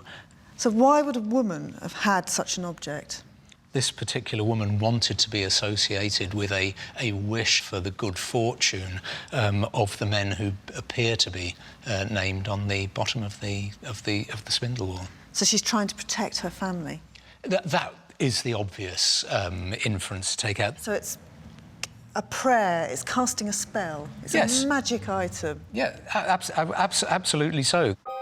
This little spindle whorl is so high on the list because it is unique and it demonstrates an instinct we can all relate to: love and protection for your children. While the spindle whorl is a tiny object that tells us a lot, our next treasure is a vast array of impressive objects that reveal an entirely new religious site. In 2011, a metal detectorist who wishes to remain anonymous unearthed a Bronze Age spearhead. He was pretty sure there was a lot more beneath the surface, so he did the right thing and immediately alerted archaeologists who began to dig. What they uncovered was extraordinary. A collection of over 100 axe heads, chisels, knives and other weapons. And what was even more exciting is that this discovery seems to span 1,000 years of human history. Experts believe it was some kind of religious site. Bronze Age people offered their spears to the gods, and 1,000 years later, the Romans were still making offerings. The Tisbury hoard is still being evaluated here at the museum. A find that connects people in the same act of spirituality over millennia is very special, and more than deserves its place on the list. At number 19 is an ancient cup that is an exquisite work of art and really staggeringly beautiful. It was in an ordinary field in my home country of Wales, just outside Abergavenny, where Finder Gary Mapp unearthed our next item. It's incredibly rare, extremely valuable, and over 2,000 years old. I've come to the National Museum Wales in Cardiff for a closer look. So here it is. It is indeed. The leopard cap. I was nervous for you walking towards me then. And that's fantastic. Well, the detail is incredible, isn't it? This is the magnificent leopard cap. The cap is made from leaded bronze, and the leopard's spots were inlaid with silver, whilst his eyes were probably made from amber. Imagine pulling this out of the ground. Who would have made a piece like this? Well, I think a very skilled artisan, probably based in Italy. So the leopard itself is a draught piece of the god Bacchus, the god of wine, and they're often associated with wine and with drinking. What can you tell us about the owner of the cap?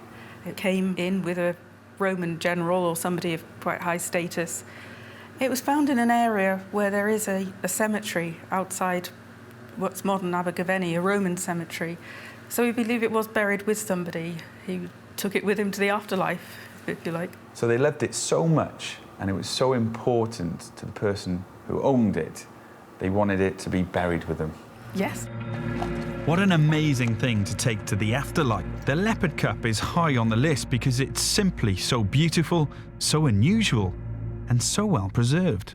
At number 18, John Culshaw goes off on a journey to explore the lasting legacy of the Vikings.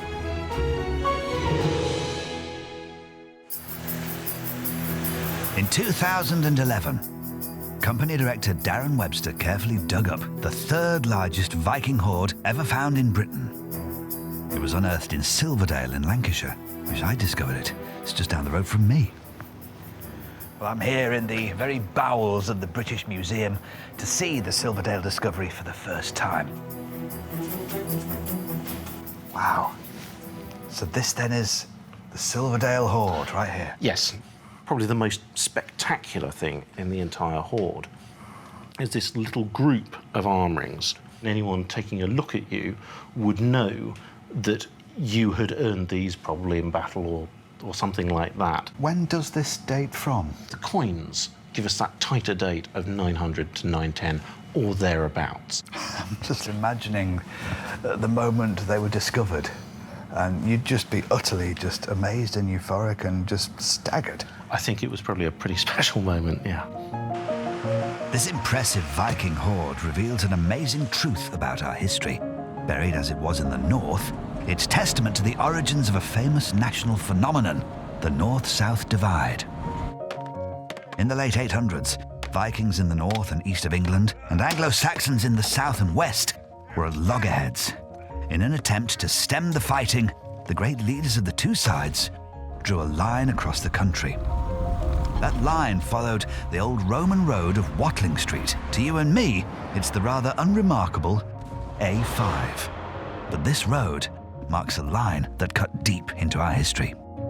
The divide was so important that they wrote it down in a treaty, which incredibly still exists in the Parker Library at Corpus Christi College, Cambridge. This contains the only surviving copy in Old English of a treaty that was drawn up between Alfred the Great, who was king of the Anglo-Saxons, and Guthrum, who was one of the strongest Viking kings. It's amazing. And we can see from the line demarcated by this treaty that everything south and west of that line would have been controlled by Alfred, whereas everything to the north and the east was Viking territory, known as the Danelaw. Nowadays, just the humble A5. But the treaty wasn't worth the paper it was written on. Just after the time this hoard was buried, the Anglo-Saxons went on the offensive, and by 954 there were no independent Viking rulers left at all. The Silverdale hoard was possibly buried by the Vikings as they were fleeing the Saxons. They may have lost their power, but they certainly left a lasting legacy in the north and the east of England. Towns that end in Thorpe. Thorpe is Old Norse for village. But the Vikings didn't just influence place names, they also left their mark on the British people. And at the University of Leicester, experts are studying the DNA and surnames from northerners and southerners across the country to try and find out just how influential the Vikings really were. So what I need you to do is I need you to do a spit kit. I see, so that's how you tell if someone's a Viking, from spit. From spit. While Turry looks into my chromosomes, Professor Kevin Schurer has a map that shows the regions where most people with Viking surnames, such as Slingsby and Starbuck, live, and the areas that most people with Anglo-Saxon names, such as Brown and Bush, reside. The results look remarkably familiar. What we can see is that cultural divide between Scandinavian Viking surnames in the north and Anglo-Saxon practices in the south absolutely follows that Danelaw line. Exactly along the divide line of the A5. That strong cultural divide that has its roots in the 9th century is still evident there today.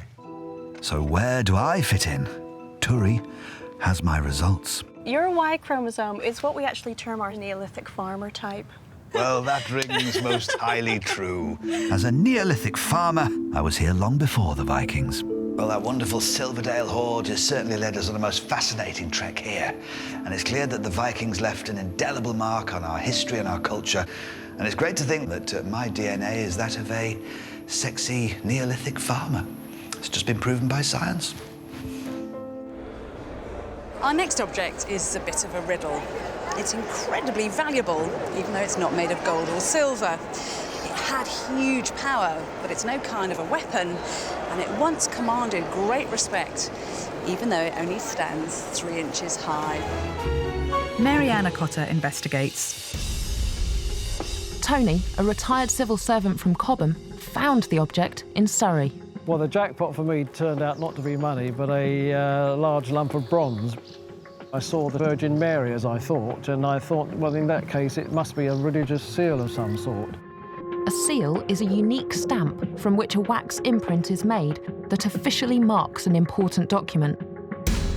Noble families and institutions used seals as an early form of ID. And our current royal family still keeps seals here at the House of Lords. This is our Queen's official seal, the Great Seal of the Realm. You feel the weight of that, you'll feel the... Oh my goodness me! It's solid silver. You get a real sense of power and authority, and this, we really mean business. Absolutely. The Great Seal shows the monarch's approval of all state documents, from peerages to patents and treaties.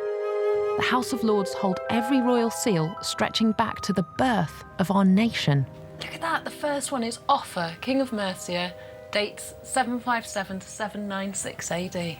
So seals were that important? That important, yes. That if the royal seal were lost or destroyed, government Yes. would come to a stop? That's right. The seal Tony found didn't belong to a monarch, nor did it come from Surrey. The inscription around the seal reveals it came from Stone, in Staffordshire. Tony is returning the seal to the church here in Stone, where it will be used for the first time in nearly 500 years. Ian, as the rector of the church, I think it's only appropriate that you're the one who makes this cast. Goodness me, first one since 475 years. Oh, that's lovely. Look at that. Yeah. Fantastic. It's a bit like sort of solid history, really, isn't it? Yeah. Good work, Tony. That was a good day in a field in Surrey. Not one I'll have repeated, I'm sure. The people of Stone are currently raising the £8,000 needed to buy the seal, so it can stay in its rightful home forever. Well, good luck to you in Stone in raising the money. It'll be good to see the seal back where it belongs. Our next item is nearly 1,000 years old, and it's a bit of a mystery. I'm going to take you back now to the 12th century, to an age of myths, legends and chivalry, where the A-list celebs of the day were the knights. Like this little fella. He's called the Carlton Knight. I think he's kind of cute, but what on earth is it? A finder who wishes to remain anonymous stumbled upon him in a Nottinghamshire back garden, and he's now housed at the Bassetlaw Museum. It's such a unique find that it sparked a lot of debate amongst experts. Could it be a chess piece? The Carlton Knight looks a bit like a piece from the most famous chess set in the world, the Lewis chessmen. They were found on the Isle of Lewis and were also made in the 12th century. Chess was a pretty popular game back then, and apparently it was invented in India, where my family's from. Richard Eales is an all-round chess expert. Is it true my ancestors invented chess? Well, some people may disagree, but I think most historians think it did start in India, 500, 600 AD. It spreads from there, east into Asia, north, west to the Islamic world. People are playing essentially the same game. It crosses cultural frontiers. So, the Carlton Knight could have seen some action. But are we sure? Dr. Michael Lewis, an expert from the British Museum, isn't convinced. It's the detail of the knight that interests him. I want to know how important the knights were in the 12th century. They were really important. They were the closest people to the king, and the king gave them great wealth, so they would have estates and land. So everyone wanted to be them, maybe women wanted to marry them, they earned loads of money. Sounds like footballers. They're probably quite similar. So it could be a chess piece, or it might just be a simple figure of a knight. I happen to have the Carlton Knight. Wow. Right here. Yeah. Perhaps the little fella himself can shed some light. I think that not only do we think it looks like a chess piece, I think people in the 12th century would have said it looks like a chess piece. It's not a chess piece, in my opinion. I mean, looking at the fixing here on the bottom, you can see that it was attached to something else. So why has it made it into the top 50, Michael? Objects from this period are really, really rare finds by the public. So I think that's really does it for me. It's a wonderful portrait of a medieval knight. It tells us a lot about the lifestyle of knights and nobles in the 12th century, and it's a brilliant little thing. Perhaps the mystery of what it was actually used for will never be solved. But what do you think? Is he a chess piece or not? There's less debate about what our next object is. At number 15, it's a stunning set of gold jewellery buried in the earth 2,000 years ago.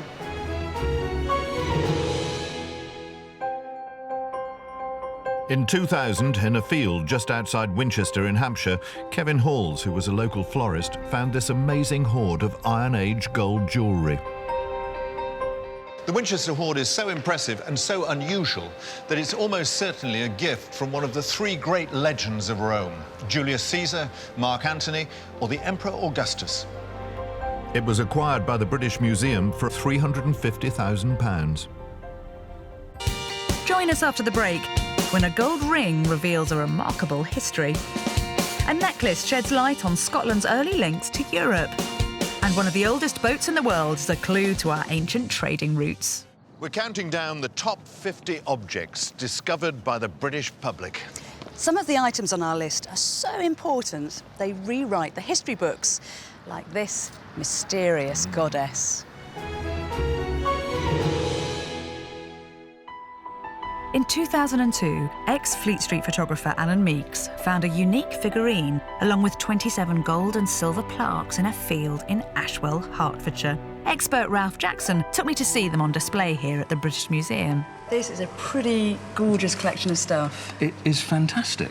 This is the largest number of gold plaques of this kind from anywhere in the Roman Empire, and there is a figurine which shows a goddess who we never knew anything about before. How fantastic. So she's a new goddess. A new goddess for Rome and Britain. She's got no face, Well, I see. She's a faceless goddess, which is very appropriate because, of course, we know very little about her, but we do know that her name is Senuna. It's just possible that this was some sort of friction between pagans and Christians that made somebody, the priest, hide these objects in the ground at a time of stress. Amazing. Well, I think Alan did pretty good. It's not a bad life's work to discover a new goddess. Exactly. So Alan's find in a field has rewritten history. It's amazing what you can stumble across. Our next object is what everybody wants to find. Not just real gold treasure, but a proper ancient mystery. Helen Geek investigates. This is the Northwest Essex Ring, and the finder couldn't believe his luck when he uncovered this 7th century gem in a field in northwest Essex. Barry Ager is one of the curators studying the ring here at the British Museum. Gosh, it's just so big, isn't it? And solid gold. The detail is absolutely amazing. A human figure holding a Christian cross. There are features such as the two birds, but also the figure may be a pagan deity. Perhaps this is Woden. Woden was the most powerful Anglo-Saxon pagan god. He was associated with war and death and accompanied by two ravens. So if that is Woden, and he's carrying a cross very deliberately, that is really extraordinary. If this is a mix of pagan and Christian iconography, that's really mind-blowing. In the 7th century, our ancestors were either pagan or Christian. We know of only one man who actively worshipped both gods. Legendary East Anglian ruler King Radwold. 70 years ago, a ship was discovered in a burial mound at Sutton Hoo in Suffolk. Thought to be King Radwold's, it is one of the greatest archaeological finds of all time. Along with a number of Christian artefacts, they also discovered his helmet and shield with pagan symbols. Both the helmet and the Northwest Essex ring bear uncanny resemblances. Paul Mortimer, an expert on Radwold, met me on top of the burial mound to show me a replica of the helmet. I think there's quite a lot of associations with a particular god called Woden. So you've got a man's face that can transform to become a bird. That becomes the tail of a bird, that's the body, they're the wings, and the head of the bird. And that's not the only similarity between Radwold's helmet and our ring. There's a little chap here whose face is very similar to the one on our ring. And this ring is the kind of thing that would be owned by a king, and it's in his kingdom. Certainly we know that important people from East Anglia who were buried in boats sometimes had rings. Yes, but there isn't one. No, there isn't one here, is there? And true. why is that? Was it maybe that he lost it? Perhaps he did. Surely it's got to be his. I'm completely convinced. It's amazing that we might have found King Radwold's ring. Further research will be needed, but if it is his ring, this find will be an extraordinary addition to the world-famous treasure of Sutton Hoo. The treasures that you found have often stretched and sometimes even baffled academics, and none more so than our next find from Scotland.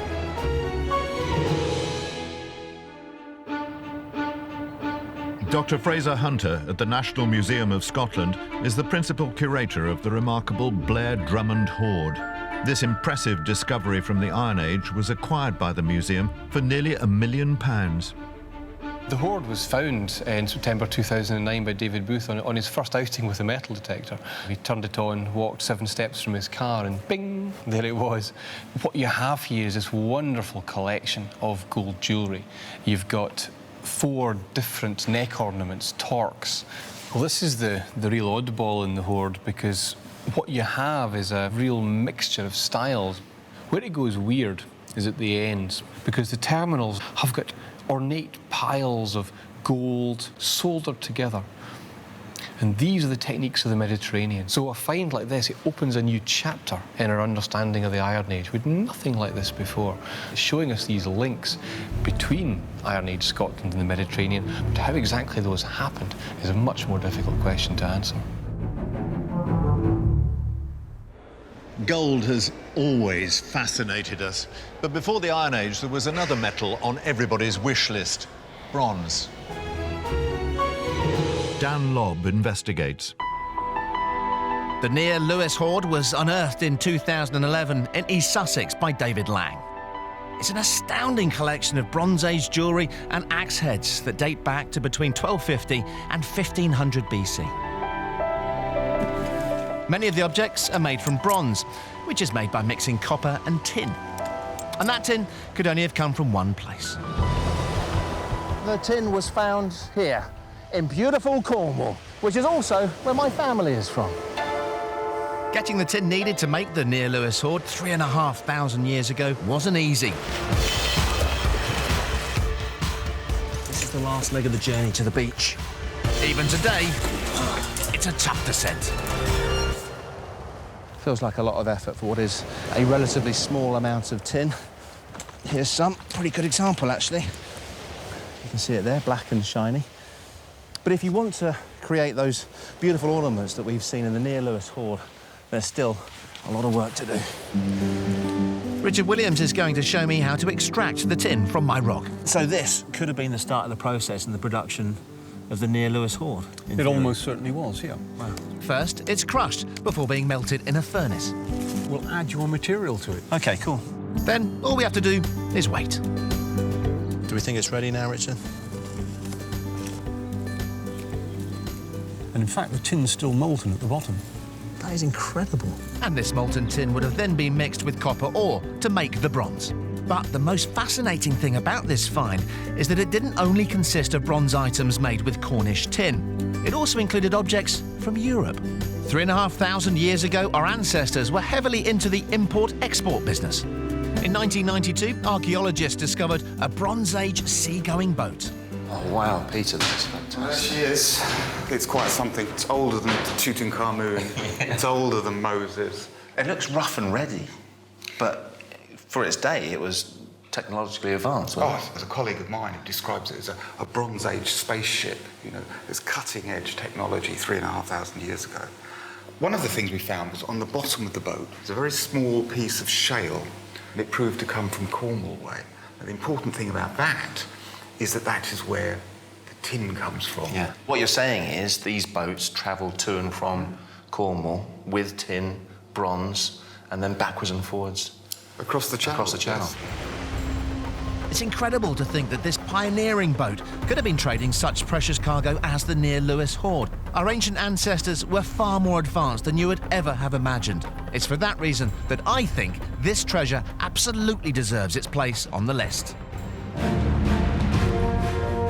Together with a panel of experts from the British Museum and the Council for British Archaeology, we've sifted through almost 1 million of your finds.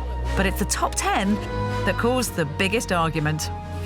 Yeah, really? No. I mean, if for the Vikings, that's their whole world in one vessel. I'll swap that. So that's fine. So I get my Bronze Age and we ditch the helmet. Shall we do that? Today we've reached what our panel think are the most extraordinary of your finds. And throughout this programme, we'll be counting down to our #1 secret treasure. A silver badge could pinpoint the location where a king of England died in battle. This might have fallen close to where Richard fell. It would have certainly been worn by a man of nobility, so it's very important. An ancient and precious gold cup tells of a sacred past. Could I hold it? Yeah, I'll pass it to you. Oh, wonderful to hold that and think that is 3,500 to 4,000 years old. Over the course of this week, we've been asking you to send in new treasures, and tonight we'll be revealing the best of them. But first, our secret treasure number 10 is not only an amazing find in its own right, but comes from the moment that Britain was invented.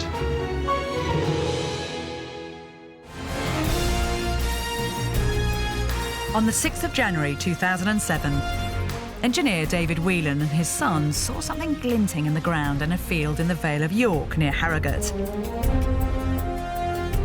Digging around, what they discovered amazed them. They found a silver pot filled with treasure. This was one of the largest hoards of Viking treasure ever discovered in Britain. 617 silver coins, brooches, necklaces and bars of silver. It was valued at just over £1 million and bought jointly by the Yorkshire Museum and the British Museum. John Sargent investigates. Some of the greatest treasures in the world have ended up here. Extraordinary, priceless treasures. And I'm here to see a very special collection. So, this is the Viking hoard? Yes. It's the biggest and most important Viking hoard found in this country for over 150 years. Oh, wow, that's terrific. What's fantastic about this is we've got the whole of the Viking world in one cup. We've got coins from as far away as the Middle East and Central Asia. This little piece of silver here, that's come all the way from Russia. These fabulous objects of Vikings' loot could have been gained from violence, raiding or trading. One coin in the hoard depicts the Vikings' chief English foe. You can read that it says here, Athelstan Rex Canterbury. Right. Athelstan, king of all Britain. Athelstan was king of England from 925 to 939. Athelstan wasn't any old king. He turned a country split down the middle, half occupied by the Vikings, into England united, one kingdom for the very first time. The Vikings were banished, and as it says on the coin, Athelstan became king of all Britain. What's amazing is we can see the history of our country, the beginning of it, by looking at this hoard. We don't get finds like this every day. So this single coin is vivid testament to our first king and the moment that Britain became an independent state, which is why it's extraordinary that King Athelstan isn't far more famous. Even the abbey where he's buried doesn't seem grand enough for a great king. It is perhaps odd that we're not at Westminster Abbey or even maybe in the grounds of Windsor Castle. We're at Malmesbury in Wiltshire, the final resting place of King Athelstan. Appropriately, Malmesbury is the one place in Britain where Athelstan's memory is still alive. It's thanks in part to a gift of his land to the people here 1,000 years ago. Athelstan recruited men from this town to fight for him in a battle against the Vikings. For that, he gave them land, roughly 500 acres, and that's our heritage. And because of this, the people of Malmesbury still gratefully acknowledge Athelstan at a strange ceremony to swear in new freemen to the town. Turf and twig I give to thee, as free as King Athelstan gave to me.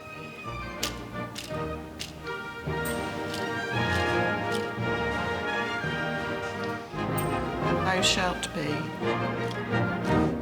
The ancestors of people in Malmesbury fought alongside Athelstan, and it's because of their brave efforts that the worldly goods of one Viking may never have been reclaimed.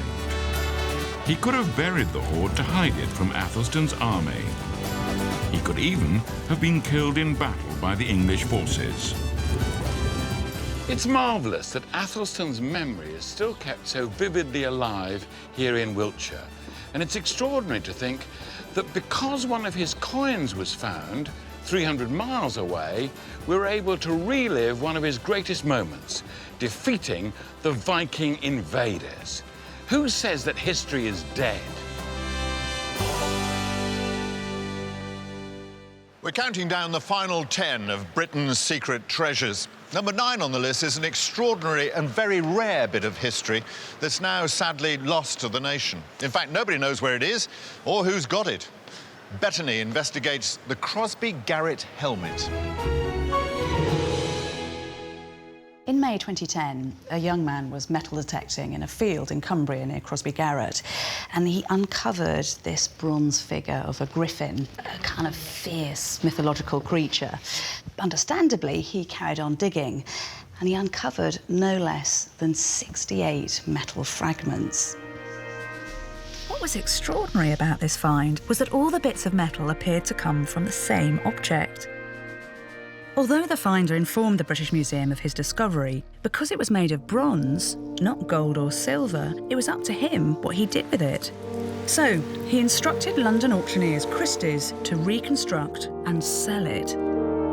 Within 6 months, they transformed the box of broken fragments into something truly astonishing.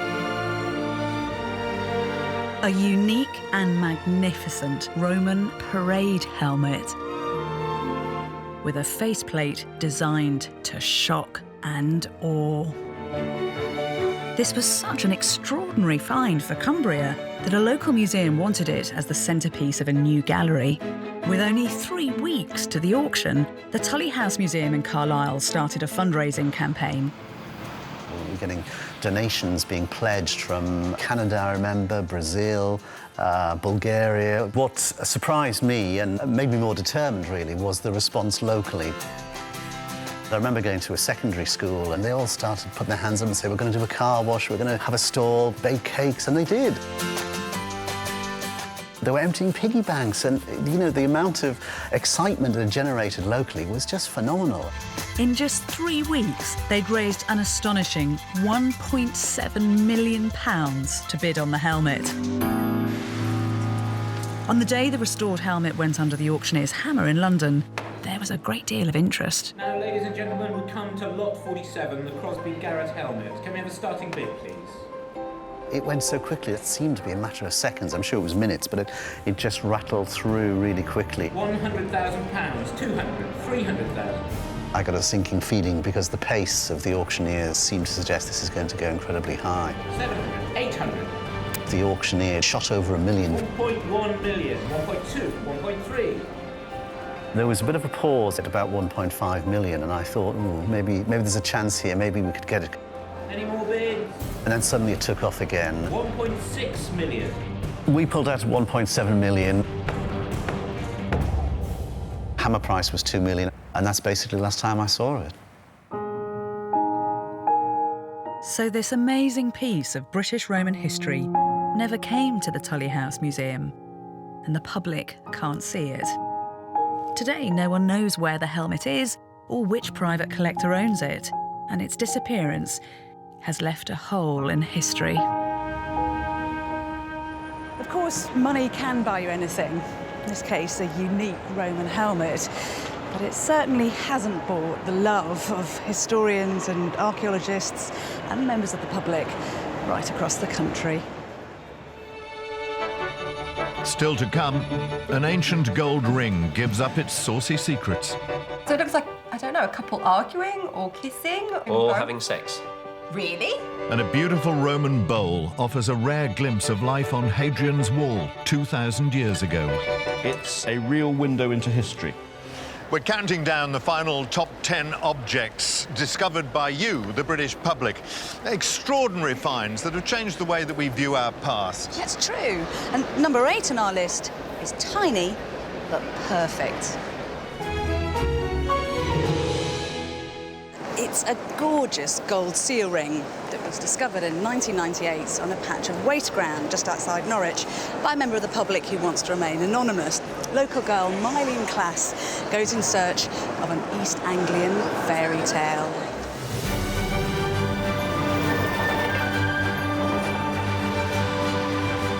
I've come back to Norwich, where I grew up, to meet the Castle Museum curator, Tim Pestle, and find out the story behind this tiny but beautiful seal that was once attached to a gold ring.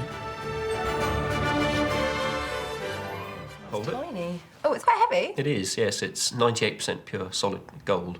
Oh, wow. So it looks like, I don't know, a couple arguing or kissing. Maybe Or both. having sex. Really? Possibly. My eyesight must be bad. I didn't see that. The image on the ring shows a bearded man and a long-haired woman in a naked embrace. Once pushed into wax, the ring made an imprint that was used as a seal. This saucy stamp was meant for a lover, but the flip side is more official and intriguingly has the name of the person who owned it. You can read the name Baldehildis, a 7th century queen. That's amazing. So this is a queen's. We think so, yes. Baldehildis was the ultimate local girl made good.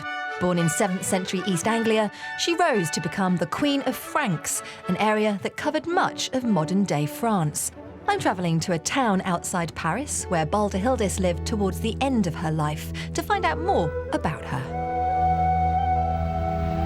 Baldehildis wasn't born into royalty. Amazingly, she was an Anglo-Saxon slave.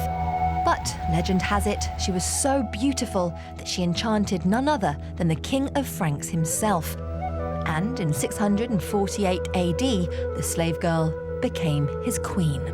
I hate the idea of anyone thinking they have ownership over anybody else, so this girl becoming a queen from the ranks of a slave, that's like a real fairy tale. I'm meeting medieval expert Martin Ryan in a museum in the town of Shell. Astonishingly, personal items from Baldehildis' life still exist here. Just down there at the bottom there, you might be able to see the lock of her hair. Look at that. I want to find out what the slave girl did with her newfound royal power. Someone about 10 years after her death wrote down her life stories. I've got a translation here. She gave orders through all the lands that no one was to sell captive Christians within the borders of the Frankish realm, so she tried to stop She tried to stop the slave trade, yeah. Slavery was a common practice in medieval Europe, It actually wasn't made illegal until as late as the 19th century. So Balderhildes's decree to stop it was 1,000 years ahead of its time. As you can see, The last years of Balderhildes's life were spent in a monastery, where she would have given up all of her worldly goods. The gold ring is so personal, it could be that Balderhildes sent it back to her family in East Anglia. On the flip side, you have a couple having sex. You can't really take that into a monastery without nuns talking. not the kind of thing you take in, no. Balderhildes was an incredible woman, and for me, this ring represents her finest moments. A woman in love and a queen in power.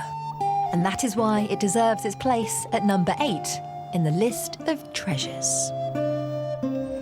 The finder of the seal has discovered a very personal slice of history. A discovery to be proud of. Indeed.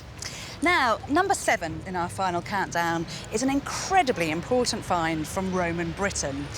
Not only does it give us clues to one of the greatest monuments from that period, but it also brings us up close and personal to one man who was sent to this outpost of the Roman Empire.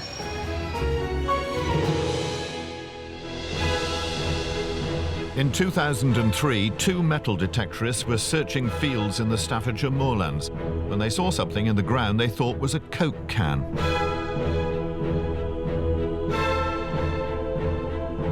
When Kevin Blackburn dug it out, what he and his colleague Julian Lee actually found was an extraordinarily rare and beautifully decorated Roman copper pan or bowl.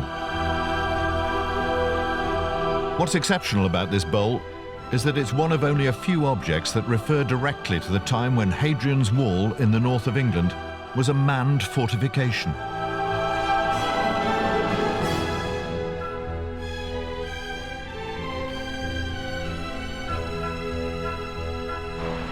To find out more, archaeologist Helen Geek has come to the Tully House Museum in Carlisle, where the bowl is displayed, to meet the curator, Tim Padley. And this is the Staffordshire moorland. So tell me what the inscription means. Well, it has the names of the forts at the western end of Hadrian's Wall, starting at Myus, Cogobato, then you leap to Camaglana, and possibly the earliest reference to Hadrian building the wall. And this is what he built. 1900 years later, and Hadrian's Wall is still the greatest landmark the Romans left Britain. It was the furthest outpost of the Roman Empire, built to separate civilization from the wild, raw and untamable tribes to the north. A frightening prospect for anyone posted here. All along the wall were fortresses stationed with troops, and this bowl may have been owned by one of them. Fantastic colours. So do we know who this belonged to? Well, it belonged probably to Draco, the Draconis at the end. Do we know who Draco was? Have we got any idea? We don't know who this particular Draco was. There are various Dracos that we do know about, and they do seem to be Greek. Draco is not a Roman name, but Greek. Greeks, like many who were conquered by the Romans, were enslaved and forced to work or become soldiers. Draco may have been brought to be stationed on Hadrian's Wall. The bowl is like a memento of where he served. It's like a wonderful piece of china is stamped Iraq, Afghanistan, Libya. You know, these are not romantic places, these are not beautiful places, these are just garrisons. And yet the pan is so lovely. After 25 years' service, soldiers conscripted from all over the empire were given citizenship. They became free men. So this beautiful object could represent an enslaved man's freedom, a moment when Draco could choose his own destiny. Maybe he married a local girl and settled down in Staffordshire, and that's why the bowl was found there, 140 miles from the wall. What I love about this object is that it gives us a really intriguing look at a soldier's life. They weren't all conscripts gloomily serving out their time in the Roman Empire's equivalent of Siberia. It's easy to underestimate the Romans' influence on Britain. It may well have been our ancestors' fear of them that led them to bury this next treasure. Not just one object, but 5,000 that make up number 6 on Britain's secret treasures.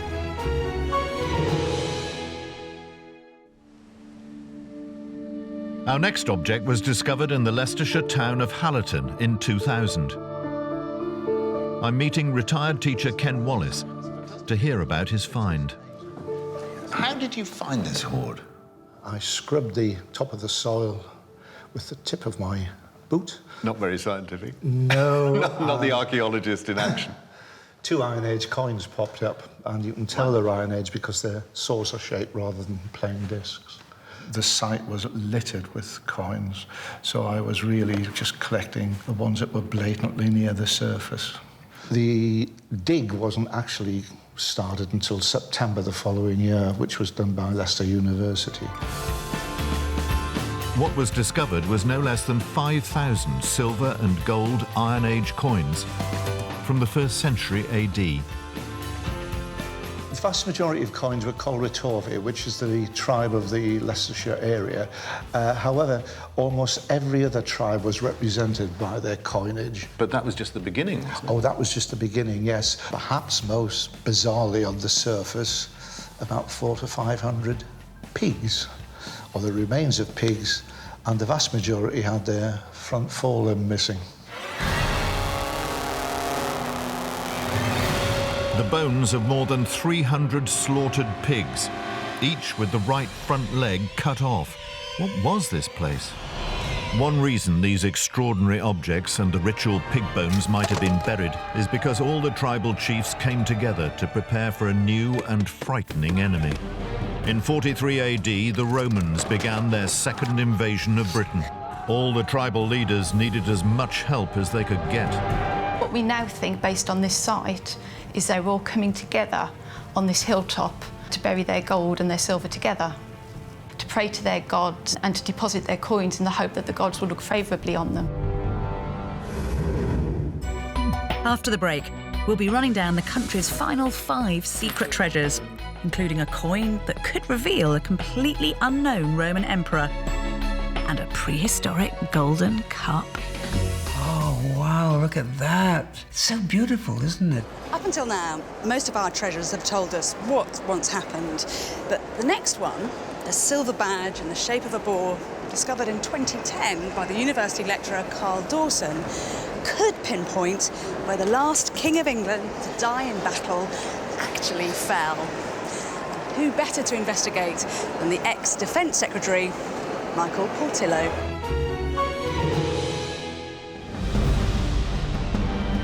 In 2010, in a field near the historic town of Market Bosworth, a metal detectorist found this, a silver-gilt badge in the form of a boar. The location of the boar badge in central Leicestershire was close to where the historic Battle of Bosworth was fought on the 22nd of August, 1485. Henry Tudor faced King Richard III to decide who was to rule England. It was a battle that lasted just a few hours before Richard was killed. A horse! My kingdom for a horse!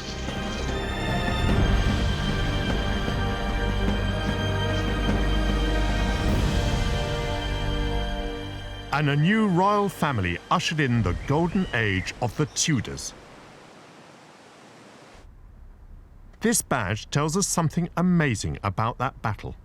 I'm going to the local information centre to meet battle reenactor Paul Parker. Was this being worn by somebody at the time of the battle? Oh, definitely. Everybody that supported Richard would have been wearing these effigies of the white boar, the blanc sanglaire. And then if we look at the smaller badge, which is more the size of what you're showing, it is actually made out of pewter. Now, this is why this is so different, because this is made of silver and it's gold gilded. So it would have certainly been worn by a man of nobility, showing support for Richard. If the silver boar badge was worn by one of Richard III's closest knights, he was probably by the king's side to the bitter, bloody end. So it may be that this rich and noble supporter of King Richard met his end close to where his king fell. Most certainly. So it's very important. The boar badge was found a few yards behind me. So this could be the very spot where Richard III fell. But that brings up a real conundrum, because this field is 2 miles away from the visitor centre, the official location where the battle was believed to have happened. Hundreds of thousands of school children and tourists and battle reenactors flocked here like pilgrims. But the discovery of the boar badge suggests that they'd been led up the garden path to the wrong field. The reason this simple silver badge deserves to be number 5 on the list is because it could be one of the most significant clues to where a royal dynasty fell one fateful day 500 years ago.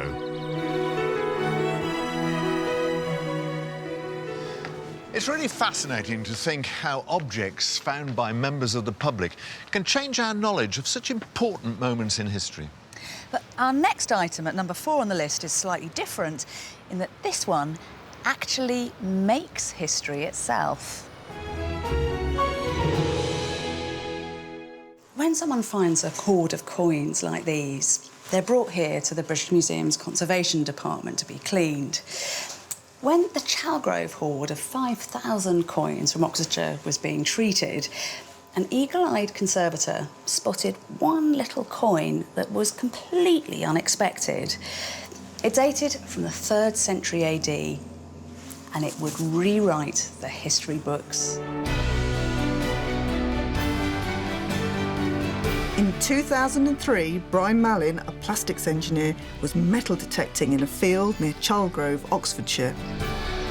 Didn't just find loose change here, didn't just find a clay pipe, found 5,000 coins in a pot.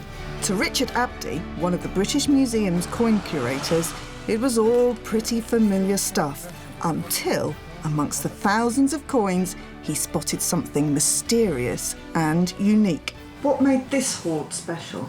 What came up was someone that looked very similar initially, and you might be able to see what's different is the name above the head. If you imagine Domitianus. Domitianus. Richard had never heard of the Emperor Domitianus. He consulted his coin Bible and made an amazing discovery. Domitianus turns up here. Domitianus, a coin of doubtful authenticity, was found. Another Domitianus coin found in 1907 was dismissed as of doubtful authenticity. In other words, a forgery, because no one had ever heard of Domitianus before. But the discovery of the new coin could prove that Domitianus was a real Roman emperor. However, that 1907 coin was found in France.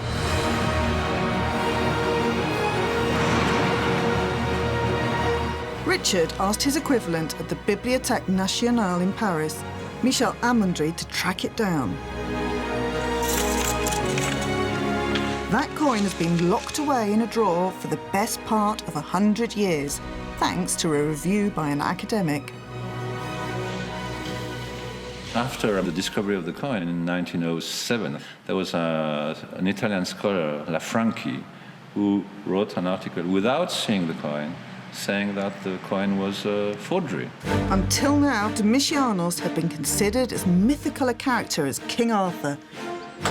If it could be proven that both coins came from the same Roman mint, even better, cast from the same die, the French and British coins could prove the existence of Domitianus himself, a previously unknown Roman emperor.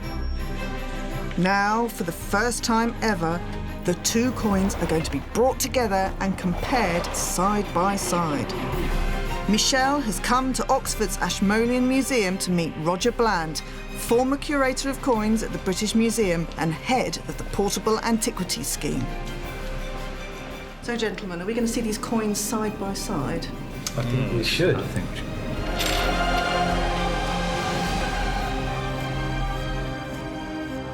Well, the Oxford one, I think it's much fresher. This one is very irregular around the edge here. Look at the crown and you see where its crown is ending. I think it's very clear, actually, that these two coins definitely are from the same die. This is history in the making. The fact that these two coins are definitely not forgeries means a new Roman emperor has been discovered. What's so exciting about being able to place these two coins physically together is that we can guess that Domitian had power in Britain as well as France. That's the miracle of loose change in archaeology. Absolutely. The little we know of this emperor comes from these coins. But I can't help thinking it won't be the last we hear of Domitianos. The Ashmolean Museum acquired the hoard for £40,000.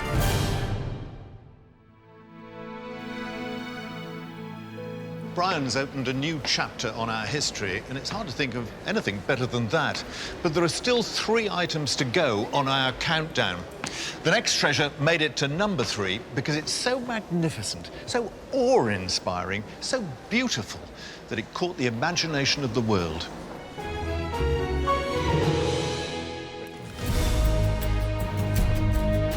The Staffordshire hoard is one of the most famous and stunning troves of Anglo-Saxon gold. 1,500 gold and jewelled objects, including war gear such as sword fittings, belt buckles and helmet parts, were discovered by Terry Herbert in 2009 when he was metal detecting in a farmer's field at Hammerwich, Staffordshire. When the hoard was displayed at the Birmingham Museum, it broke attendance records, as people from all over the world flocked to see it. And when Birmingham Museum and the Staffordshire Potteries Museum needed to raise the money to buy their most important local treasure, the public answered. We had 4 months to raise £3.285 million, but the general public themselves put their hands in their pockets and raised something over 900,000, which is incredible. The reason this is Britain's number 3 treasure is because it sheds a beam of light on a period of history we knew very little about, and was a truly amazing find. Coming up, the final contenders for Britain's number 1 secret treasure. The countdown of Britain's 50 greatest secret treasures has brought us to the final 2. The treasure that came in at number 2 is as old as the pyramids. It predates Jesus by 2,000 years, and it comes from a period known as the Bronze Age, although this is made of solid gold. To find out more, William Roach has gone on a journey of spiritual discovery.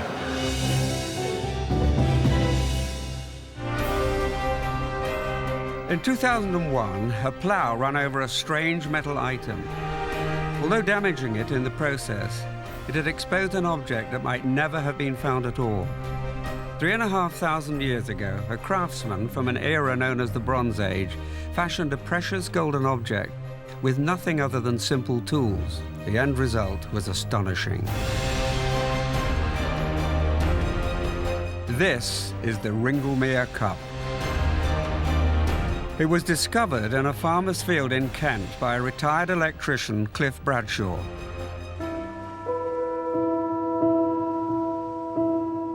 I've come to the British Museum to meet Michael Lewis and see the cup for myself.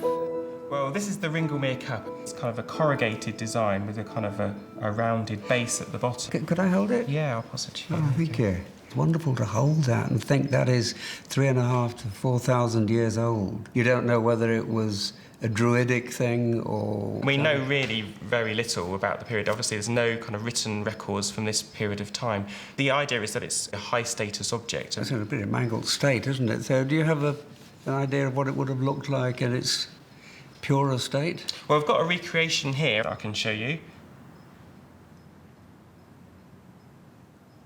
Oh, wow, look at that. How beautiful. You can see the little indents down there. It's so beautiful, isn't it, in its simplicity? You almost feel love radiating out from it. Do you feel that, Michael? No. You don't. No, you're working in the head and I'm working in the heart.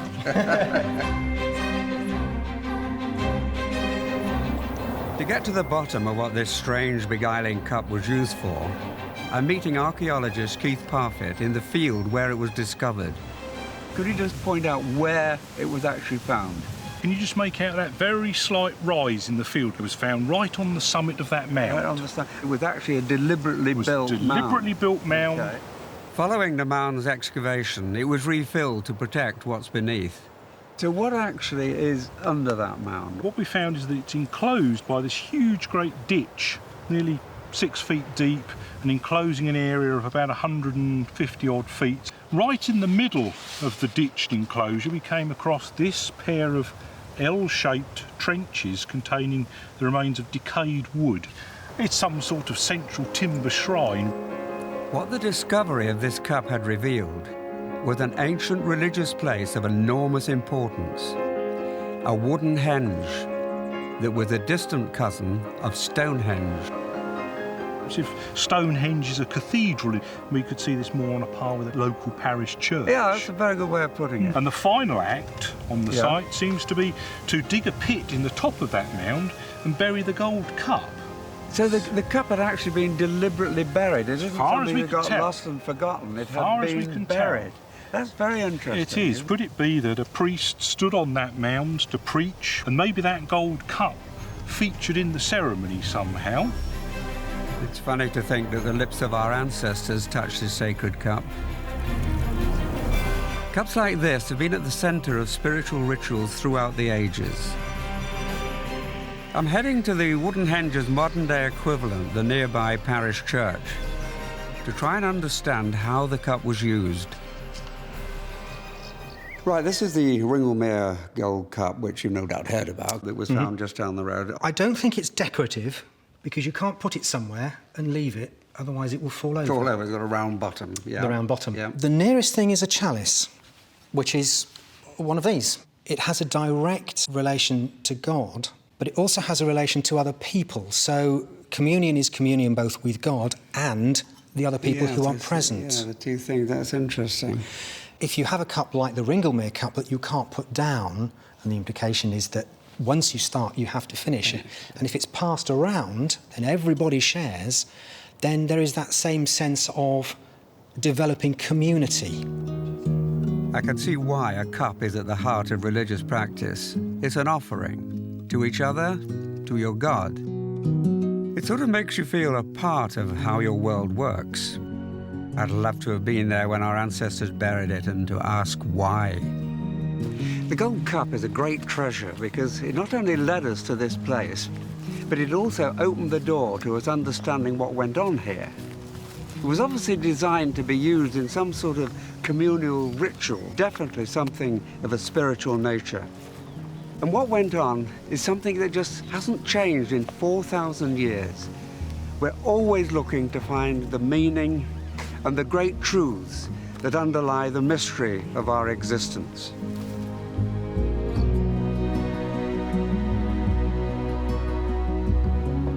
It's quite a thing, isn't it, to think that under that farmer's field was an object that was 4,000 years old. I know, and it just goes to show that you never know what amazing little pieces of history you could be walking over. All this week, you've been sending in images of the treasures you've found for our team here at the British Museum's Portable Antiquities scheme to decide which are the most interesting. They've picked out some of the best. There's been a fantastic response. That's lovely, isn't it? In just a few days, you've sent in nearly 1,000 pictures of new treasures via itv.com/treasure. It's just an amazing variety of different finds, isn't it?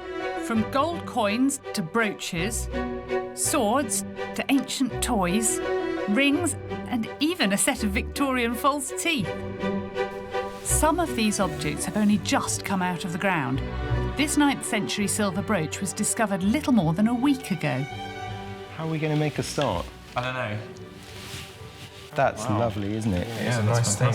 That's what they call a square-headed brooch, isn't it, from the Anglo-Saxon period? Quite early, I think, isn't it? Yes. And it's really rare to see them as well preserved as this, isn't it? Like you say, it's very strange to have it complete like that. Well, this is a lead teaching tablet from the 17th century. And it's believed that they were used to help teach children the alphabet. Now, this is an interesting little group of objects, isn't it? I mean, there are bits of pottery here, and there's a handle here of a knife blade. And some clay pipes as well. Oh, right, yeah. The finder was a little boy who found these on the Thames foreshore, which is nice. Right. One item really intrigued them, though. Well, it's got an inscription on the back. Peace to you, Mark, my evangelist. That's the inscription they've got on the Cathedral of St Mark's in Venice. Oh, really? Yeah. What's this doing in a field in Hampshire? It's amazing, isn't it?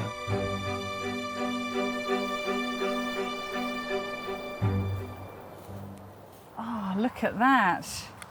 It's fantastic. It's exactly like a little book, isn't it? Yeah.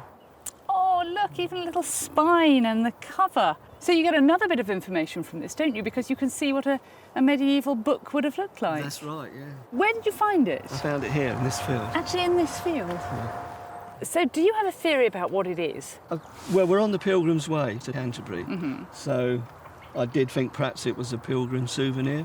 Well, it seems like it was made in Venice, but exactly how many steps it took to come here, who knows? It's got no pin to fix it onto your clothes, so it would have been really easy to lose. And I suppose that might be what it was doing in the field. I think this is really going to add to our understanding of things like international pilgrimage, perhaps, and maybe even our knowledge of the medieval book. So thank you very much for submitting it. No, thank you for taking it off me. Well done, everybody. What a fantastic response. And now for the number one secret treasure. Until now, the oldest treasure on our list has been 5,000 years old. But our final object is at least a staggering 500,000 years old. And for once, the judge's decision was unanimous. This is an absolutely pivotal moment in the whole of human evolution. It's like, you know, when the humans stood up for the first time and walked on two legs or started intentionally using fire. I completely agree. We should be overwhelmed by the age of this thing. And really, this is the beginning of us. Yeah. This is where life as we knew it for humans on Earth and in Britain began. So for me, that is the winner.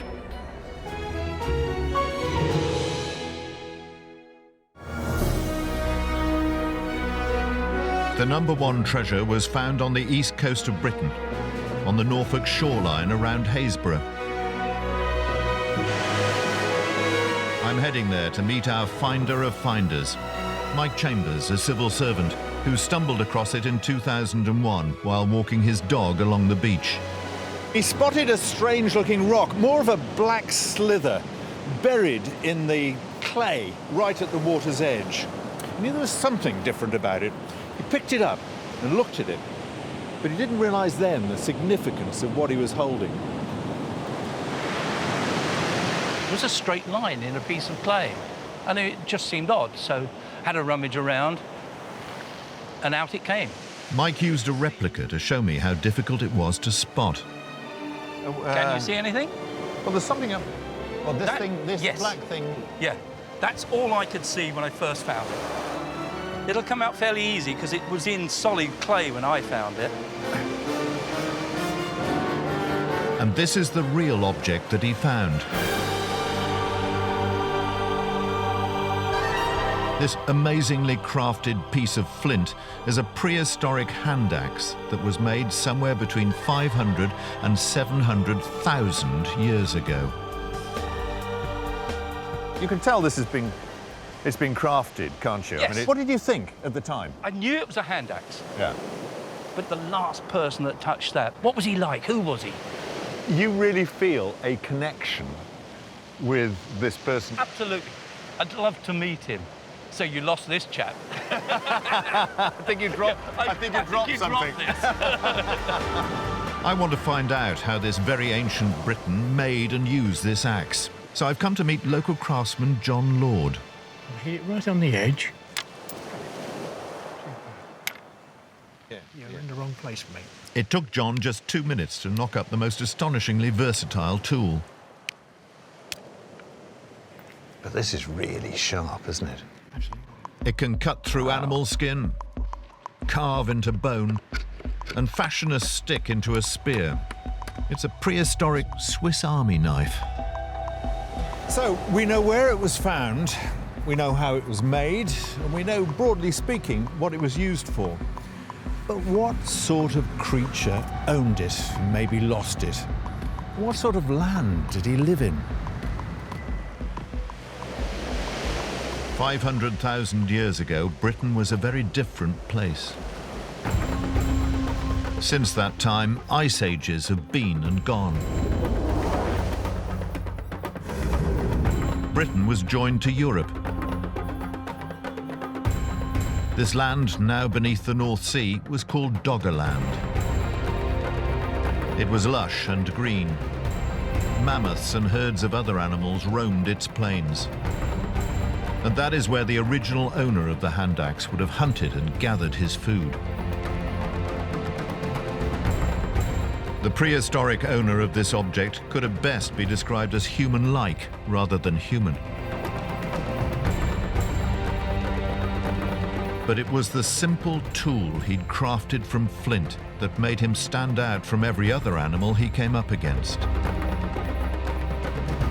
And quite simply explains why we are here today.